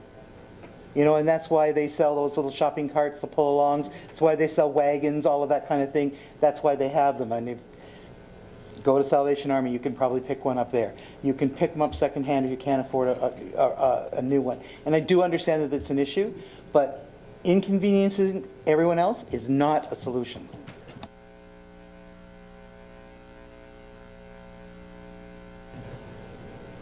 Councillor Butters, you're next. I have an issue. Yeah. Yeah, she said, yeah. Okay. So this Saturday is Port Colborne Feline Initiative's yard sale. It's going to be at the French Senior Center at 184 Mitchell Street. We're going to be there Friday night accepting donations of gently used items, stuff that other people can use. Friday night starting at 4 o'clock, and that's when we're going to be setting up our wonderful bargains. We're going to have a little bit different this year. Upstairs we're going to have a tea and a penny sale, and of course the famous bake table, and then the downstairs portion will be the yard sale. So if you have stuff to donate, I myself, I filled up 5 boxes. I cannot believe I have so much stuff. 5 boxes going out the door, and a garbage bag full of stuff. So go through your things. It's Larry a great must way be to happy. spring clean. Oh yeah. Spring clean some stuff and donate it to a worthy cause. We're almost at 1,400 community cats spayed or neutered. Thank you. Great. If I only had the time to house clean. Frank, thank you. I'm going to go nowhere with this one, but I just got to get off my chest. We're talking about ugly. We need to send a letter to the Seaway and tell them thanks for making our community look like Thorold Correctional, because that fencing that they've installed, and I understand they're going all the way to Lake Ontario with it, is absolutely ugly. I mean, we used to be able to walk along our trails, and father could go fishing with his kid in different areas, and they just put up, it's worse than a roadblock. And I can hardly wait to see what's going to look like in a few years when people start cutting through it and bending it. And we got ships that park along that canal that need to be serviced in the winter months, and all that's going to do is just make it tougher and tougher. And I don't know, I mean, I know we're not going to get anywhere with those people. We've had our issues in the last few months, but I wish somebody would write them a nice letter and tell them that we really don't care for it. Thank you. Thank you, Councillor. I believe later on the agenda, Councillor Butters is bringing forward a notice of motion regarding that, because we've had enough complaints that from residents that I think that yeah, something should be done. Thank you. Any other items on this side? No. This side? No? Great. Thank you. Are there any staff responses to any of the inquiries that councillors may have had previously? You're all good. You're all good. You're all smiling and saying, no, not me. Okay, that's great. Now we'll move on to consideration of items requiring separate discussion, and we'll start with Councillor Main. Item 1, Councillor. Chief Administrative Officer, report number 2016-66. That is a 66, I hope. Subject, Port Colborne Professional Firefighters Collective Agreement. Councillor Main, seconder. Councillor Butters. Councillor Main, you have the floor. Yeah, we're being asked to vote for something that I have not read. There's a document. I don't know what I'm voting for other than the 2 sidebars that have been added to the contract. I just find it very difficult for me to vote for something that I haven't read. I'm not saying that the process wasn't right. I'm not saying that the process the collective agreement, I just would feel better that if I'm going to vote on something, I want to read it. What brought the red flags up for me was this contract was up December 2014. It wasn't ratified by the union until February. And as it turns out, this December of 16, we're right back into the negotiations again. I don't know what the process was, but I hope I can find out why it took that long. It's not fair to the people that are negotiating on either end. It's not fair to the ratepayer. And I cannot support a vote on this tonight until I get to see the collective agreement and how it works out. Now, through you, Acting Mayor Kenny, to CEO Louis. Sure. Through the Deputy Mayor to Councillor Main. This is a little bit awkward because it's in the council agenda on page 129 under bylaws before council. Now, in the past, many times that a bylaw was before council, the staff person who wrote the report, in this case me, attached it as an appendix to the staff report, the bylaw, saying please pass the attached bylaw. But recently, the clerk has asked us not to do that because of the size of the council package, in some cases in the last couple of meetings over 300 pages, because the bylaw then appears twice, once in the staff reports and again in the bylaw section of the agenda. So this is the first time, and it's unfortunate that's not an issue that is very important to you, that I think this has been put into practice. So my bylaw, the bylaw to adopt the contract and the entire, I think it's 22-page contract, is page 130 of your agenda. Now, specifically on the issue of the second issue that you raised, which I believe was why is this before us finally about a year and almost 3 months, well, I guess 4 months after it expired. I can tell you that the reason for that is negotiations started early last year, around this time, but they were waylaid or delayed by the retirement of the previous CAO who had done most of the negotiating. I can tell you most of this was negotiated by the previous administration, as well as the maternity leave of our HR person. So it was delayed. A lot of attention was given to it around August, September, finishing the contract, and delayed again over Christmas, basically for those two issues that are referenced in the staff report. The number one issue is staffing and how fast firefighters are replaced when they retire or for some other reason no longer become employees of the fire department, with the union pushing particularly hard for new rules that would make that time faster. It was a back and forth negotiation. It took a long time over that process, and what you see before you was the result of that. And finally, on that same issue is the issue of the length of the contract. I can tell you that management did seek a longer contract. We asked them. In fact, we used the argument that you just put forward. We're only 7 or 8 months away from the contract expiring. Can we add a third year and make this a 3-year agreement so that we're not back at the bargaining table hot on the heels of finishing this negotiation? And I can tell you that there was zero appetite from the union to agree to that contract. So with that being the only outstanding issue, in order to stalemate negotiations, it didn't seem worth it. It seemed better to bring it to council for 2 years. And I think, is that all? I think that's all the answers. Just a quick comment from my end. Now, can I have a promise that come December 16, that negotiations start for the next, or is it going to drag on? Like, I know we have more people on staff at the fire department, and I could think that this would be expedited now that we have a deputy chief and a chief, and the union officials, because I really, I don't like it when they drag out. I don't think it's fair to anybody, and especially not fair to the guys that are negotiating their contract. Having said that, I think I've said enough.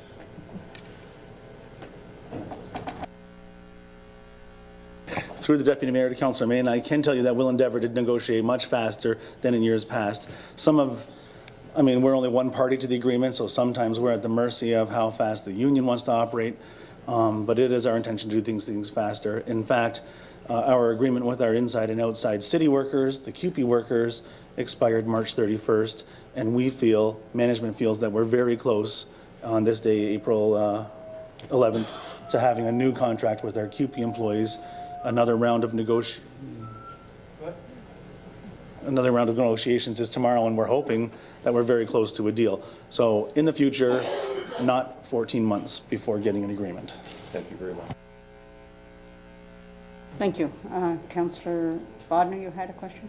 Thank you. Can we be assured that on the agenda then, if something changes like that report or the collective agreement being placed, you know, in the bylaw section that we certainly aren't used to looking for, can that be simply highlighted in there?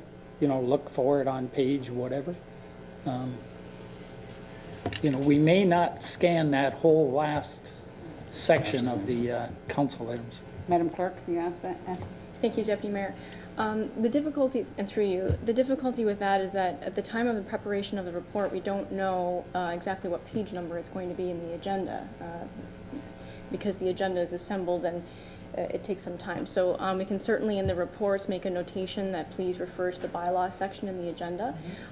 With that being said, though, there have been occasions in the past where, for example, we had the new bylaw concerning refuse that came forward for council. Because the report itself dealt with the bylaw specifically, the bylaw was still attached in that occasion. So where staff thinks it's appropriate, we sometimes make a small deviation so that council can see the bylaw attached immediately there. And unfortunately, it didn't happen in this case. Council? Okay, thank you. Just through you, Madam Mayor, to Councillor Main. Councillor Main, are you suggesting this be deferred? So are you suggesting this be deferred so you can read the agreement? No. I've read all the pages, so Yeah. what I want to know is what we're voting. Or are we just voting on this moving of the sidebars over to the contract? Is that the most important part? That's the part that confused me. Is that,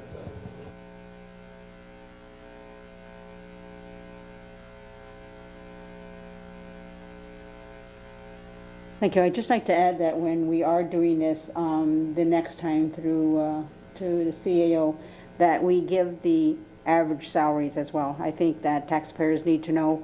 I know we do an average of the municipalities, that's how we work it out, but if they have no idea, then they don't know what the fire department is actually costing them as a taxpayer. And I really do think that that should be part of the collective agreement so that we see it. And if that could be noted, that I'd like to see that in our upcoming negotiations, that would be great. Thank you. Thanks. Can you do that? Thank you. So to the Deputy Mayor, then I will refer, that is a good point, and I'll make sure that it's in the body of the staff report in the future. For the salary information for this time around, it is on page 141 of the council agenda, which is page 11 of the contract. The city pays, as the council I'm sure is aware, based on the average of the other 4 full-time fire departments in Niagara. This year, or in this contract, 2015, a first-class firefighter's annual salary is $85,558. Schedule A of the contract is where that's identified. And then the salaries of second, third, fourth class firefighters, probationary firefighters, captains, is based on a percentage of that. So, but next time I can make sure that it's in the body of the staff report. Any other comments? No? Councillor Elliott, you're up next. Yeah? Oh, are we voting? It's okay. We've got a mover and a seconder. All in favor? That's unanimous. Thank you. There you go, Councillor Elliott, item 4. Thank you, Acting Mayor. Item 4, Planning and Development Report, number 2016-38, Subject Information Report, City of Port Colborne Community Improvement Plan Grants. seconder to that? Councillor Bodnar. Councillor Elliott, you have the floor. Thank you, Acting Mayor. I pulled this for a couple of reasons. I'm going to look for support to turn this down because of the option, the recommendation that says that we go with a ranking system. And the issue I have with the ranking system is you're basically going to compare apples to oranges to grapes to bananas. We've got different CIPs throughout the city. We've got a downtown CIP, we've got a Main Street CIP, we've got an East Side CIP that people are starting to buy into. How do you rank and compare which application is better than the other? I don't see any way that you can compare any of them. And they're all important to the applicants. For one reason or another, all of them want to improve either their business, the facade, they want to put upstairs residences, they want to improve the residences on the east side. How do you tell somebody that you don't rank good enough to get funding for a program that we've advertised and put out there? I thought about it, and say I'm business B and I apply, and during a ranking system I'm denied any monies for my work that I want to do. So I don't get anything this year, but I still want to do the work. So I apply again next year, hoping that I'll be successful next year. Next year comes around, and I still don't rank high enough to get the funding. So now I've gone 2 years without being able to improve my either business or house or whatever it may be. Do I get fed up with the way that we're ranking them? And do I just stop applying because now I don't want to do the work? I mean, if you take a look around, you take a look around the downtown, you take a look around Main Street, take a look over on the east side. I know we've had a couple of projects done. We are using this as an incentive to beautify our town, to get people to clean up and make it more attractive. During the presentation from the region, the commissioner spoke to how nice our downtown is, and I don't know how many times you've heard tourists come in or visitors come in from out of town and say how nice the town is. Well, we're working towards getting it better because we offer an incentive for people to renovate, to fix up, to make the city more attractive. We just had a conversation on how do we get more people to move here. Well, by making our town more beautiful, that's an incentive to get people to move here.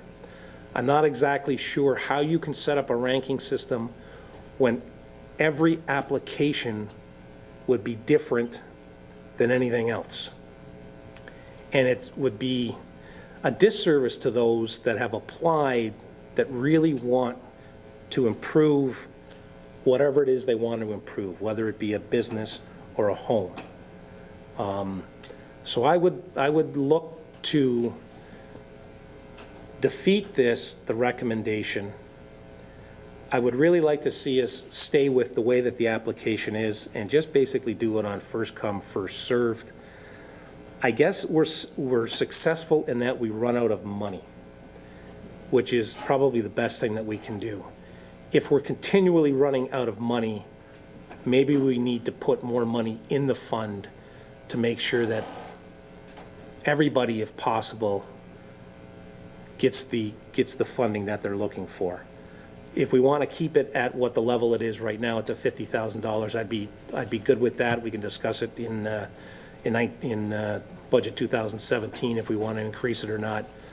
But I just think that if we continue to work on a first come, first served basis, if we run out of money, allow the people that have applied to retain their spot in the application process, they get to the top of it starting in the following year, and any applications that we receive in the next year go down below the applications that are in the queue. So those are my reasons for not wanting to support the staff recommendation and to go with a different option, and I'll put that out to the rest of the council.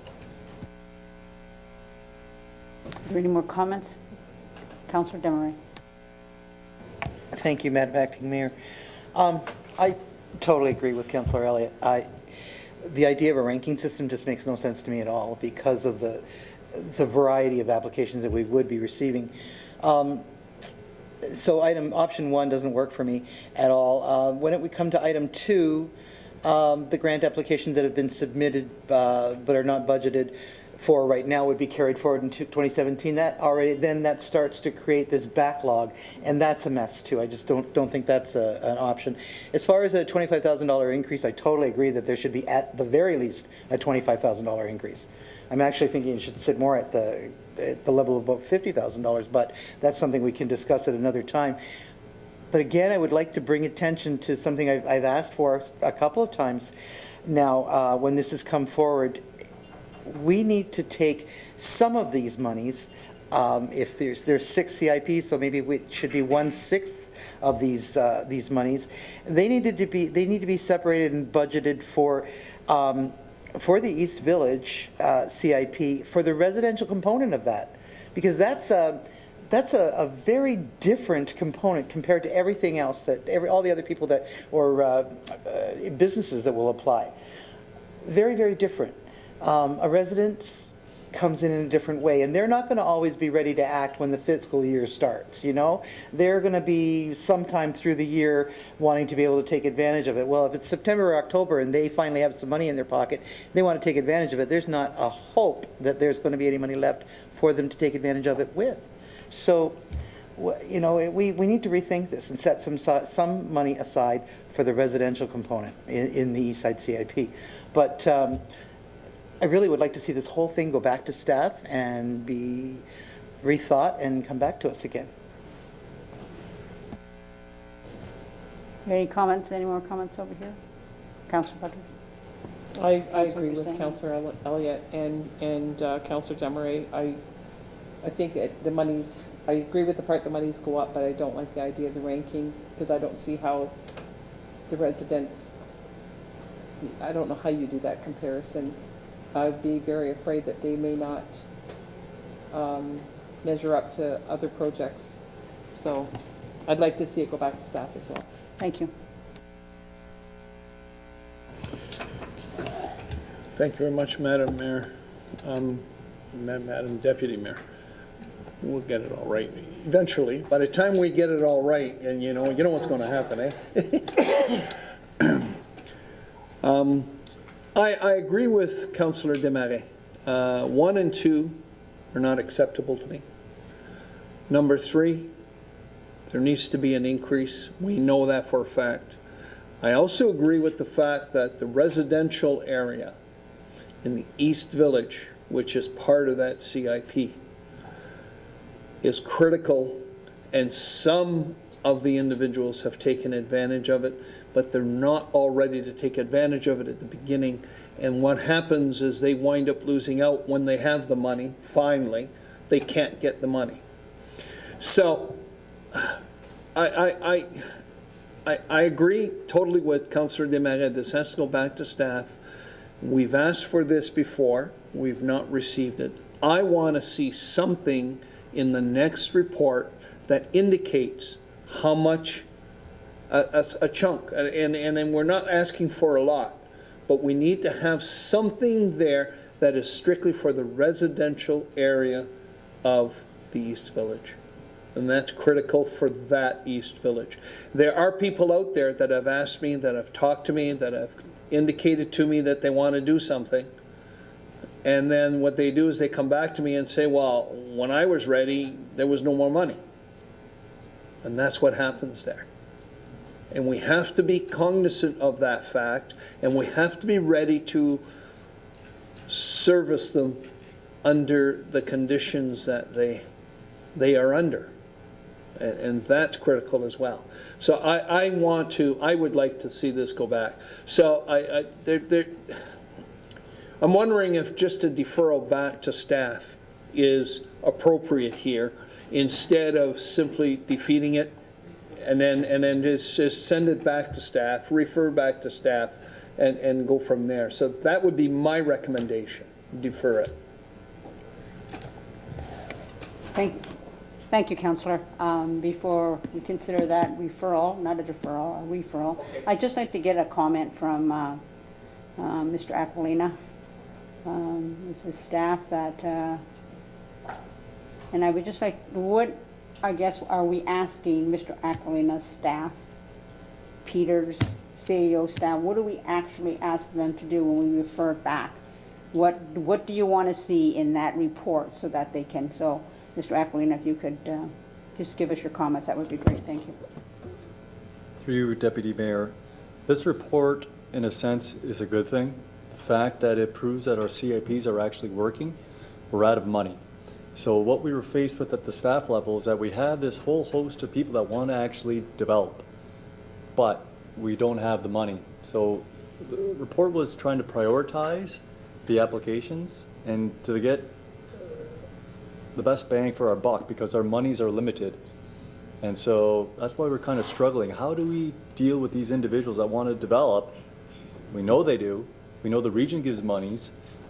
The East Side Village CIP, the region does not give monies because that's not under their program. So it's not a simple process because you have all these different CIPs, and what's more important than the other? Right now we base it on first come, first serve. The easiest solution would be to give us more money. But we know that's a possibility or something that council would have to consider each year at the budget time. That's why we have that option in the recommendation report. The City of St. Catharines, they actually just passed the ranking system. So to be honest, when I saw that, I thought maybe the City of Port Colborne wants to entertain that as well. But that's why we had the report for direction from council. What I understand from listening to Councillor Desmarais and Doucette and Elliott is we will, if this report gets defeated, that's fine, we'll just continue with the status quo. If council wants to see a subsequent report that then deals with what CIP programs we have, comparing the different programs between the different CIPs, we can bring that report forward. So the fact that council wants to defeat this report, that's fine. We'll just continue with what we're doing now, first come, first serve, and we'll expend the monies that we have with the budget, $50,000 worth, and with the matching regional funds that are available. I understand what council wants. Yeah, so you understand that. Okay, thank you. And I see your hands up, so I know. I just wanted to ask Mr. Aquilina. Mr. Aquilina, one of the points in the recommendation is that $25,000 increase. What I'm hearing from other councillors that that's something they would contemplate for the 2017 budget deliberations. Is that it? Is that the ideal amount, 50,000 instead of 25? And how quickly, when they put these applications in, what's their deadline to put them in? To be on a first come, first served basis, like that's the way we're doing it. If we're going to continue to do it, what's the deadline? Or they can just keep applying until there's no money? Yeah, through you, Deputy Mayor, it's the calendar year. However, we accept applications all throughout the year. Okay. So it really depends. We have applications that have been submitted in 2015 that we're processing in 2016. Okay. So it's the first come, first serve. We keep them, we keep the inventory of them. Thank you. Thank you. Okay, I believe it was Councillor Bodnar and then Councillor Doucette. Councillor Bodnar. Thank you, Deputy Mayor. So if we turn this down, we really do get option 3 then. It's just the status quo, right? In your report, Dan, if you could also show us what a ranking system might look like how do we know? You know, we might be thinking something entirely different. So it may not be the one that is chosen, but if there's a sample one that you think, you know, we could at least have a look at, it may change our minds, or we may say this is crazy and we don't want it, but at least we'll be talking about something. So, thank you. Councillor Doucette. Thank you, I've got my answer. Okay, thank you. Councillor Elliott. Thank you, Acting Mayor. I guess I have an issue with setting aside certain funds for one CIP over another. And when you say that the people in the residential CIP don't make up their mind till late in the year, the same can be held true for anybody that's making an application. You did say that you said they made up their mind. You said that they made up that they had no money and that they would decide later in the year to apply. The same can be said for every single person that makes an application for CIP funding. Dan just said, we operate on a calendar year, and there's people that applied late in 2015 for 16.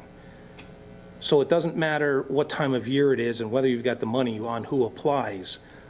Why are we being parochial over something that's supposed to be a pot of money that's supposed to be applied to everybody evenly through the city? Why are we giving special consideration to one area over another?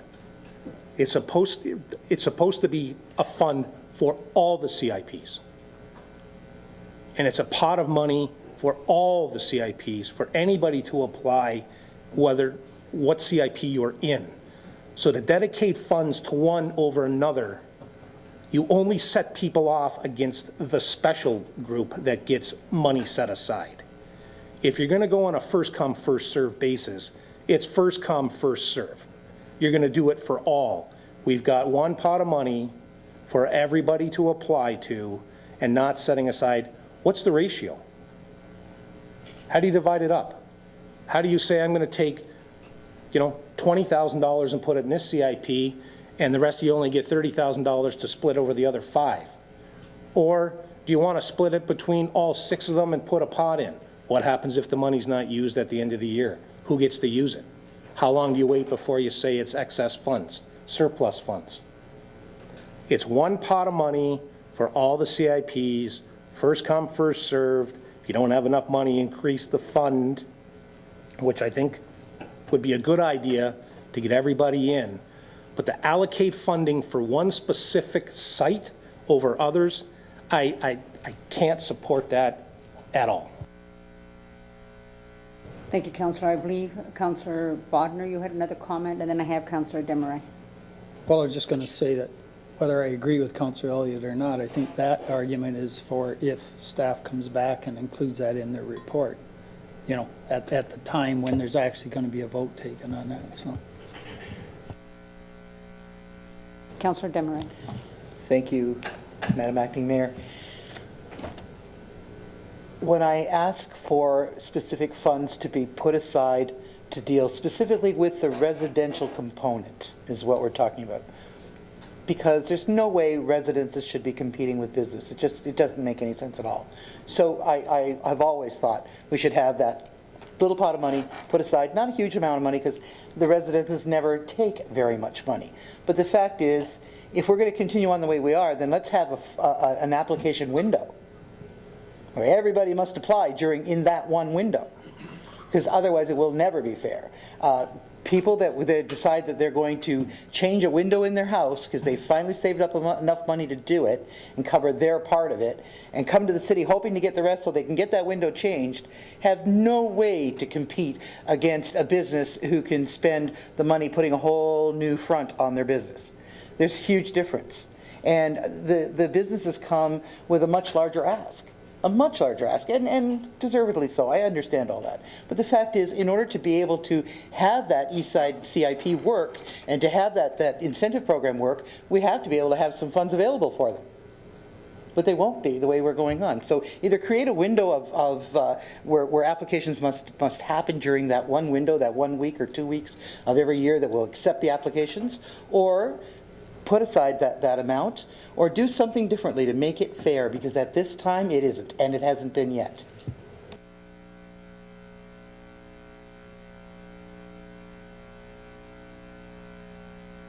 Thank you, councillors. I believe we're all on board here with, thank Councillor Elliott, that we don't like this particular. One more. Oh, sorry, Councillor May.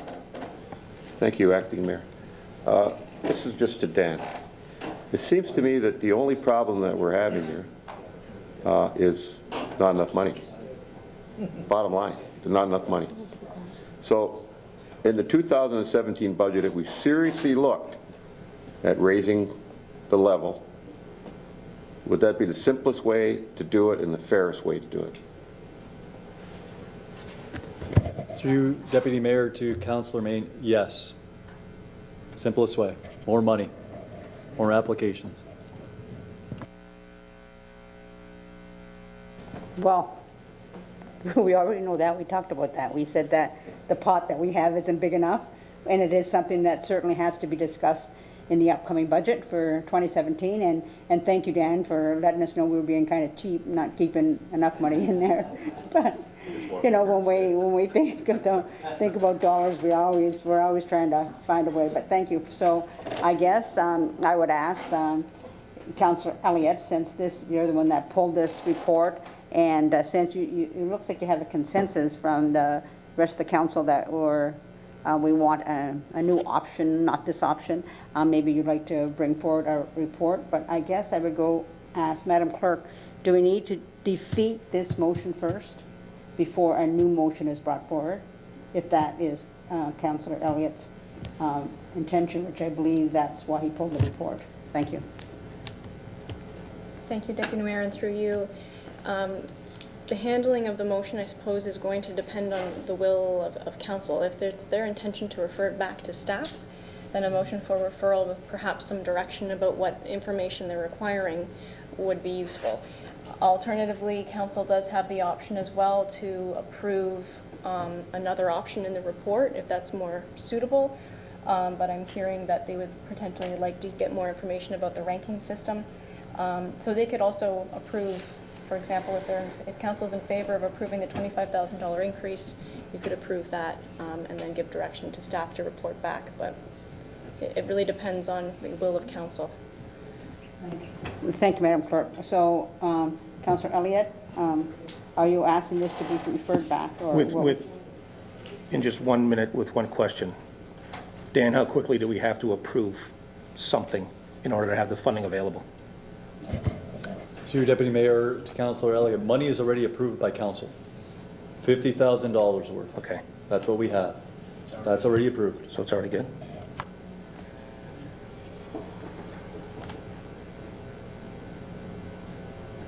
I'm waiting for you, Councillor. Then I'd like to see right now, because we can't do anything with the budget, to leave it at option 3 for status quo for right now, and then have a report come back with the other options going forward, just to get it moving. But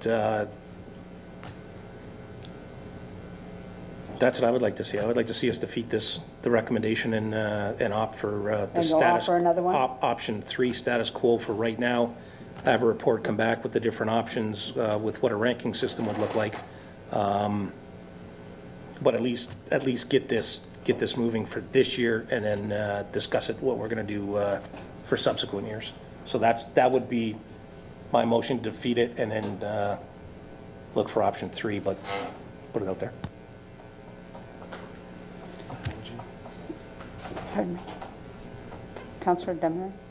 Thank you, Madam Mayor. I just have a question. If we defeated this as it stands right now, can another report come forward suggesting a ranking system again? Madam Clerk.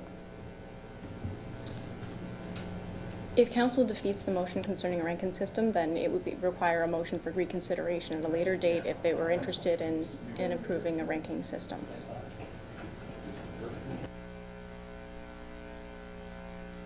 Councillor Bodnar has his hand up. I just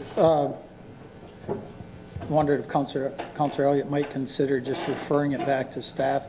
It just becomes the norm. We've already done it, and then they can do the report that we asked for, if that's okay. Refer it back to staff. Do we need a seconder for that? I'll second it. Seconded, Councillor Doucette. All in favor? Is there any opposed? That would be carried. Thank you. Kind of painful, but it was.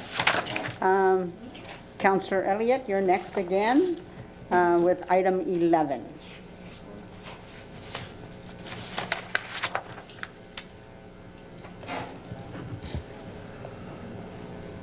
Thank you, Acting Mayor. Item 11, memorandum from Janice Payton, Executive Assistant to the Director of Engineering and Operations on behalf of the Transit Advisory Committee, motion regarding budget 2016 infrastructure funding.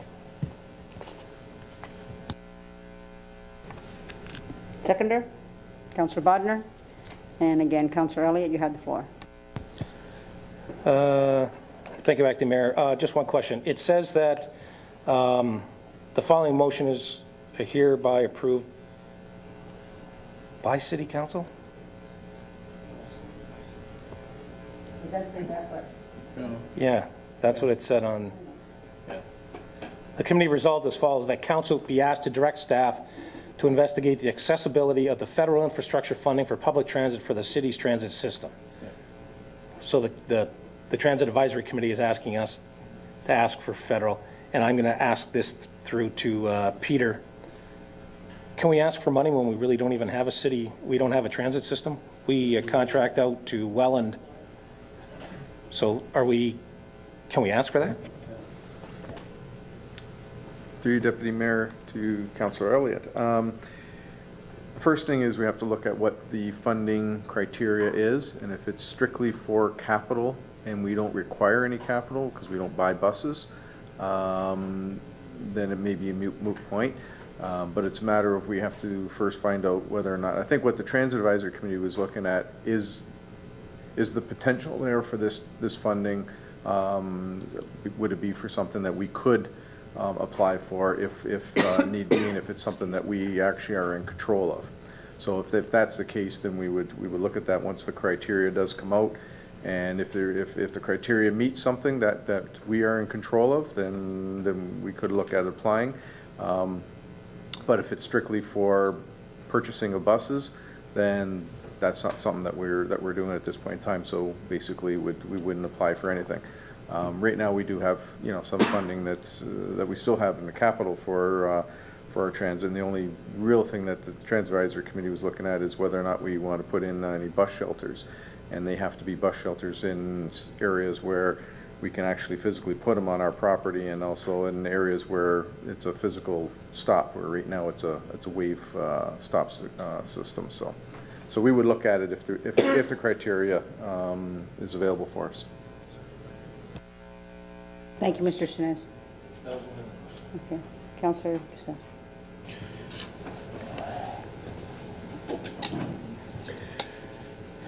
I'm going to do this. I usually don't, but I'm going to do this.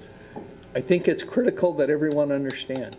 We have a transit system. We just contract out to someone else to run our transit system, but we as a city have a transit system. I think it's critical to understand that, because the last comment that indicated we don't have a transit system, that's not true. We have a transit system. We contract out to someone who gives us the services that we request. Not the same thing. Therefore, if we are available for funds that would help us, allow us to put shelters in, to expand our program in some way, then we would be interested. And that's what the Transit Committee was looking for. We're strictly looking to see if we can access funds to help us out. Nothing else. And we as a committee can't do that. So we have to ask council and the city to do that. And that's all we're asking for. Nothing else. Thank you, Councillor. And as you're being a member and I'm being a member of that, I believe, Peter, you attend the meetings as well. That is one of the things that we're looking at, is expanding it. We have students asking us for expanding the hours or changing the route or helping them get to school at a different time. All that costs money. And it's great that we have a transit system that is being taken care of by another municipality, but we still pay for that system. It's still taxpayers' dollars that goes to pay for a transit system that we do need. However, if we can get federal funding to help with being able to expand that farther, then I think then we should at least consider doing that. And that's it. So, Councillor Elliott, I'll send that back to you now. Thank you. I just had that one question on whether we could apply for the funds. I mean, it's a transit system, it's a transit route. We contract out because we don't own the buses. That's why I just asked the question, whether we can apply for it or not, because they're not our buses. And Mr. Sinez, do you believe that we could do that? Is that correct? Through you, Deputy Mayor, we'd have to wait for the criteria to come out on it, and because there is a difference between operating funds that are provided through the provincial government, through the provincial gas tax, and if this is federal infrastructure funds, and if it's just strictly for infrastructure, then we wouldn't be able to use it for operations, to expand any operations if that's the case. So it depends on what the criteria is. Thank you. So we have a motion on the floor, moved and seconded. All in favor? Are there any opposed? That would be carried. Thank you. Moving on, Councillor Elliott, I believe it's you again, 12. sir? Item 12. Thank you, Acting Mayor. Memorandum from Janice Payton, Executive Assistant to the Director of Engineering and Operations, on behalf of the Transit Advisory Committee, re-motion regarding regional transit system. Mover is Councillor Elliott, seconder, Councillor Desmarais. Thank you. Again, just a quick question on it. It says a council requests the region of Niagara to investigate a functional transit system that includes the southern municipalities of the region. And I'm just wondering if we want to get more specific instead of the word functional. And I mean, if you want to, I guess it's a play on words to me, but what are you asking for? What's functional? Because right now there is a functional system in place that for regional transit, there's a link into Welland to catch the regional bus. And I don't want the region to say, well, that's functional because you've got the opportunity to get to the regional bus. So do you want to drill it down and say that you want a full operating regional transit to come to Port Colborne? Because just the word functional, when you're going to put it to them, they can just turn around and say, yeah, well, it functions right now. But that's obviously not what the ask is. I would just like more of a clear definition of what are we going to ask them for. Thank you. Councillor Doucette. Thank you very much, Madam Deputy Mayor. I don't disagree with what Councillor Elliott is indicating. We were trying to find a way to make sure that the region knew that what they presently have is not functioning. It's as simple as that. There are kids, young people, that are going to Brock University and Niagara College right now that cannot get to their classes until 11 o'clock because if they take our bus system here. And they cannot get back home until 4 hours after they finish their classes. That's not functioning. That's just putting something there and saying, here, take it. And what we want to see is something that is at least somewhat functional for the people that are taking the buses. Then they complain the ridership goes down. Well, what's happening is the kids aren't going to wait 5 hours. They're going to go out and they're going to get themselves a car and they're going to turn around and they're going to drive, which is what we were trying to discourage, because they have to wait too long to get there or to get back home. And that's what's happening here. And the idea behind functional was that we didn't want to give it too much of a definition and see what they came back with. But if you want to define it even more than that, that's fine with me. I don't care. Okay? But right now, what they have is not functioning. It's as simple as that.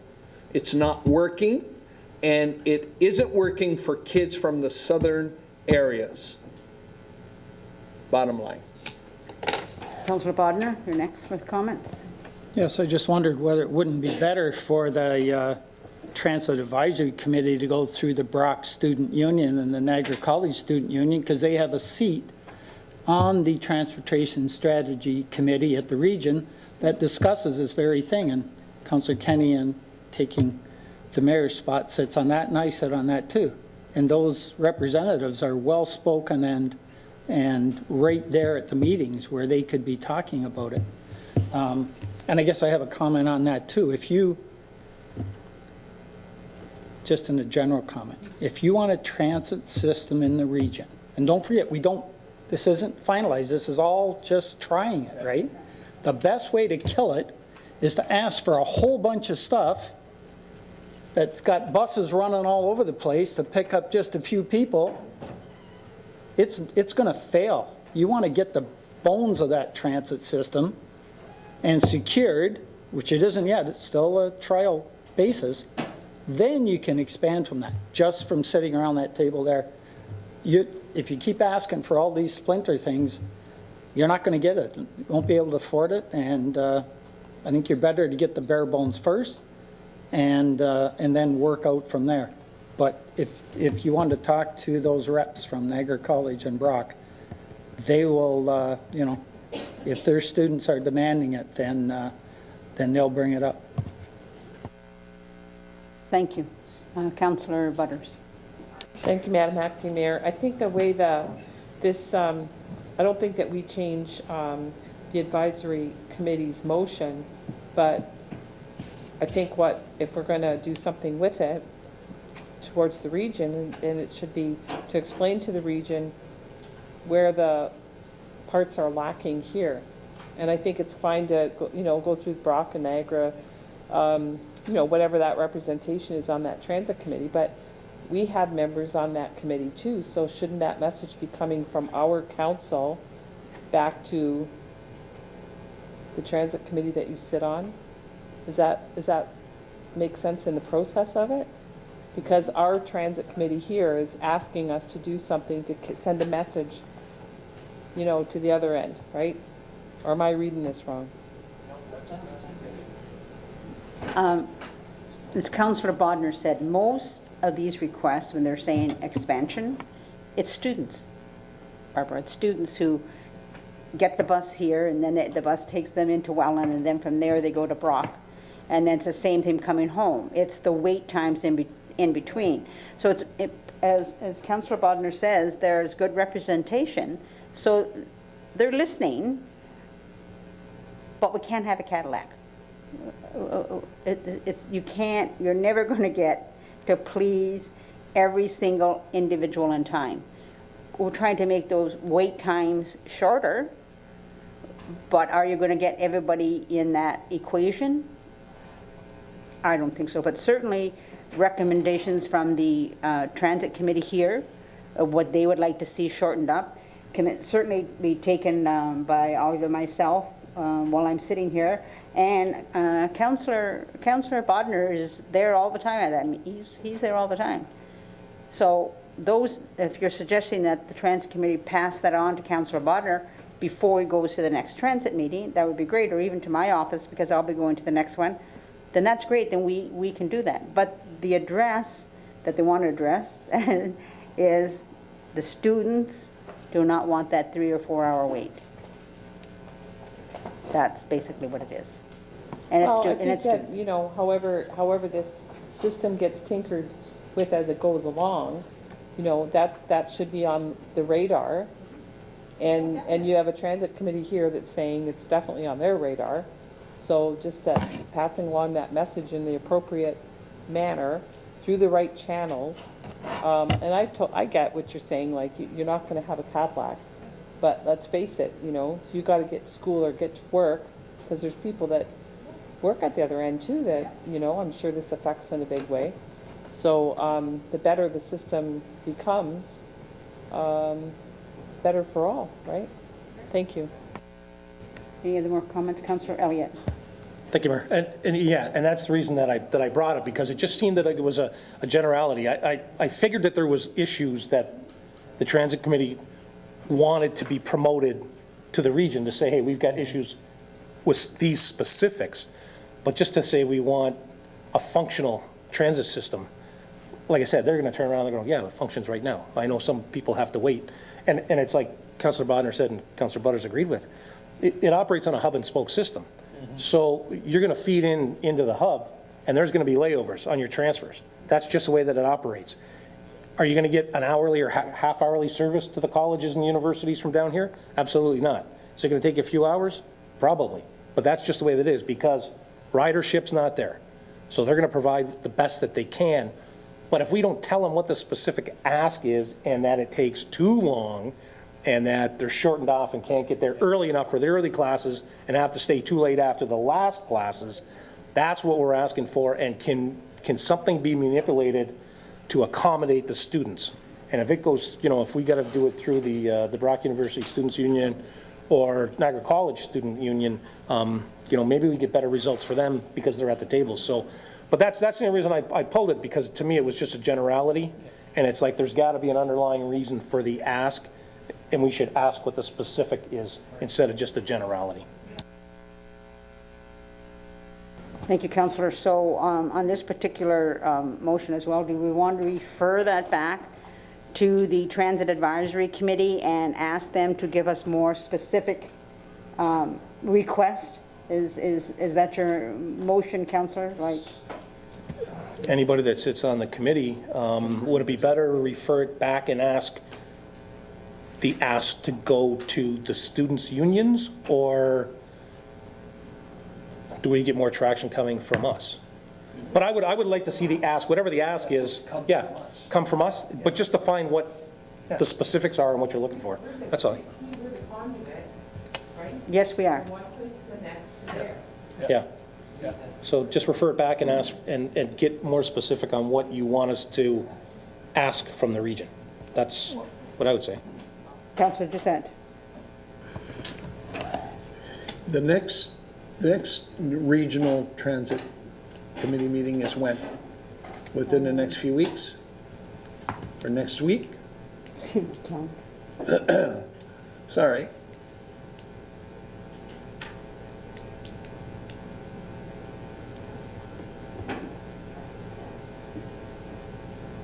It is May the 3rd. May the 3rd. Okay, we won't have another one, I believe, until after that, so, for the city.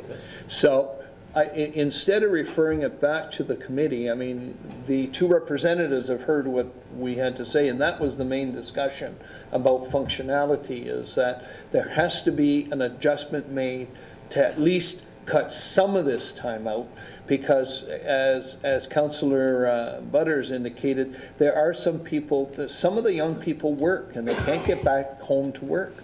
Or when they leave here, even if they have to leave way before to get to their classes. Some of these people have classes at 9 o'clock. They leave here at 7, they stop in at Welland, before you know it, they're not in class. So there's some adjustment, and I agree, you won't get a Cadillac, but there has to be some adjustment to this in some way, shape, or form, or we're not going to get the ridership. But I don't think there is a need to go back to the committee, because I was at the committee and that was a discussion. And you two have heard it, so you two can bring it from here. We can define it all you want. I don't think there is a serious need to refer back, okay? I think it's more, we would like this council to say, bring it to these guys and see what they can do. That's the idea behind it. That was the idea behind it. Thank you. Councillor Bodnar, you had a comment? I guess I'm a little confused at what the ask is. So, I mean, if you understand it, Councillor, Deputy Mayor, then, you know, like, what are we going to go up there and say it doesn't work? Okay, so what doesn't work? Do we want them to leave earlier in the morning? Do we want them to leave later? You know, what's the ask? I know. Have to be adjusted so that the times that are the delay times of getting to the colleges or to the university in the morning, or getting back home in the evening. Those two time zones, those two time areas, there are some of them that are up to 4 hours. That's way too long. It's way too long. So there has to be a way to at least attempt to shrink those down somewhat. Or we're not going to get the ridership, because kids that are going into early classes are definitely not going to take the bus. And kids coming home and have to go back to work are not going to. Okay, it's, you know, so, but that's the ending of it. Okay, Councillor Bodnar, you and I are both at that next meeting. I guess the only thing we can suggest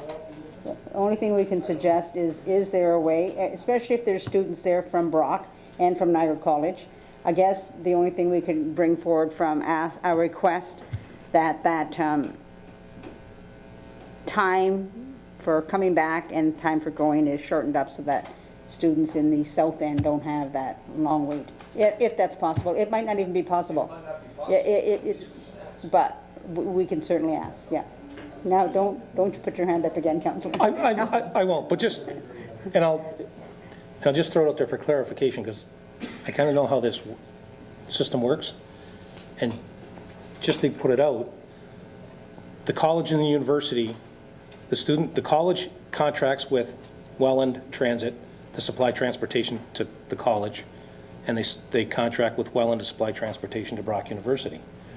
It's, right, and it's the transfer from the link coming back, when you get your transfer in Welland to come home, that's going to be your problem. Regional Transit doesn't supply transportation to the college and the university. They supply transportation to the college and university through the transit providers, Niagara Falls, St. Catharines, and Welland. Regional Transit doesn't do the schools. So if you're going to ask somebody for an increase in service, you're either going to ask Welland Transit, Niagara Falls Transit, or St. Catharines Transit. Those are the transportation providers to the college and to the university, not Regional Transit. So to take this to the region and ask the region to fix it, you're asking the wrong people. Thank you, Councillor. I'm going to ask I'm going to ask Mr. Sinez to comment here, please. Through you, Deputy Mayor. I believe that there are the regional buses, if I'm not mistaken, that some of them are traveling through to the university and the college on their route between municipalities, because I know that there was a whole issue with regard to ridership on the regional buses versus the Welland and St. Catharines and Niagara Falls buses, because they were fighting over ridership numbers type of thing. The difficulty that I know that they've had in the past is basically just all the timing. When you're looking at timing between 3 municipalities and then you bring in Port Colborne, the feeder buses, all the timing of getting into the different links and the different stations and all that is something that's very difficult task, I would say, to make sure that they're all in sync.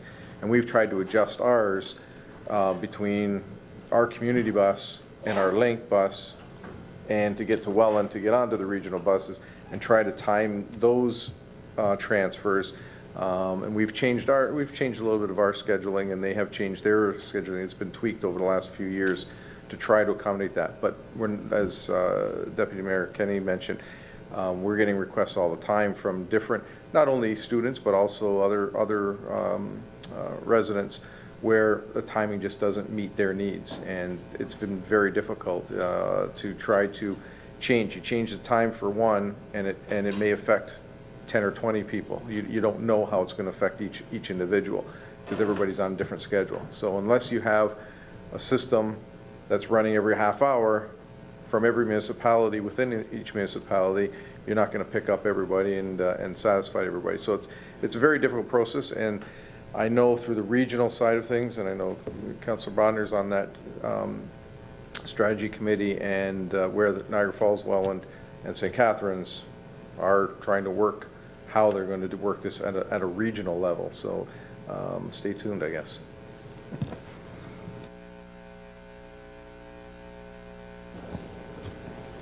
Thank you. So we have this motion in front of us. Are we just leaving the motion as is then? As is? Okay, we have a mover and we have a seconder. Did you want to comment again, Councillor? Yes.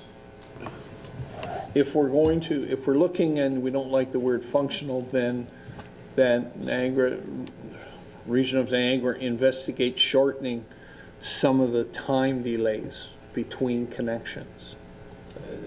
Would that be more acceptable? And I understand what Councillor Elliott is saying. It's the 3 larger communities that have bus systems that are running, but they're running under the direction of a committee out of the region. So they're connected somewhat. They're similar to what we're doing, but it's the region that's sort of using them to connect these different links. So I believe you've got to go to the region to be able to get some kind of a shortening up of these connections. And if that's more acceptable, then fine. I don't disagree. Functional is very vague, but it was vague for a purpose. It was to try to get all kinds of stuff into it. Okay? Yeah. Okay, so, I think Just a I friendly think the motion is fine as it Okay. is. And just leave it to Councillor Bodnar down there at the end, and now that I'm joining the ranks, we'll see what we see what we can do. So it's moved and seconded, and all in favor of the motion? All in favor? Any opposed? Okay, that's carried unanimously. Thank you.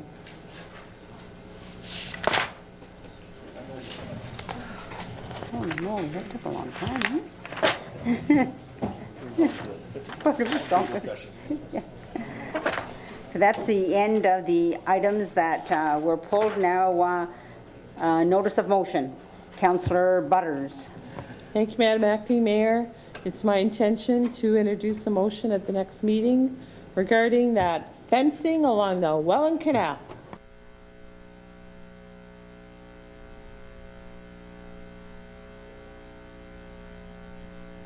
I think that's going to make a lot of people happy, so thank you, Councillor. And Madam Clerk, that's it for the notice of motion. Thank you. And then we'll call for an adjournment. Councillor Danch and Councillor Elliott, and that's the end of this portion. Now we'll move on to the council portion.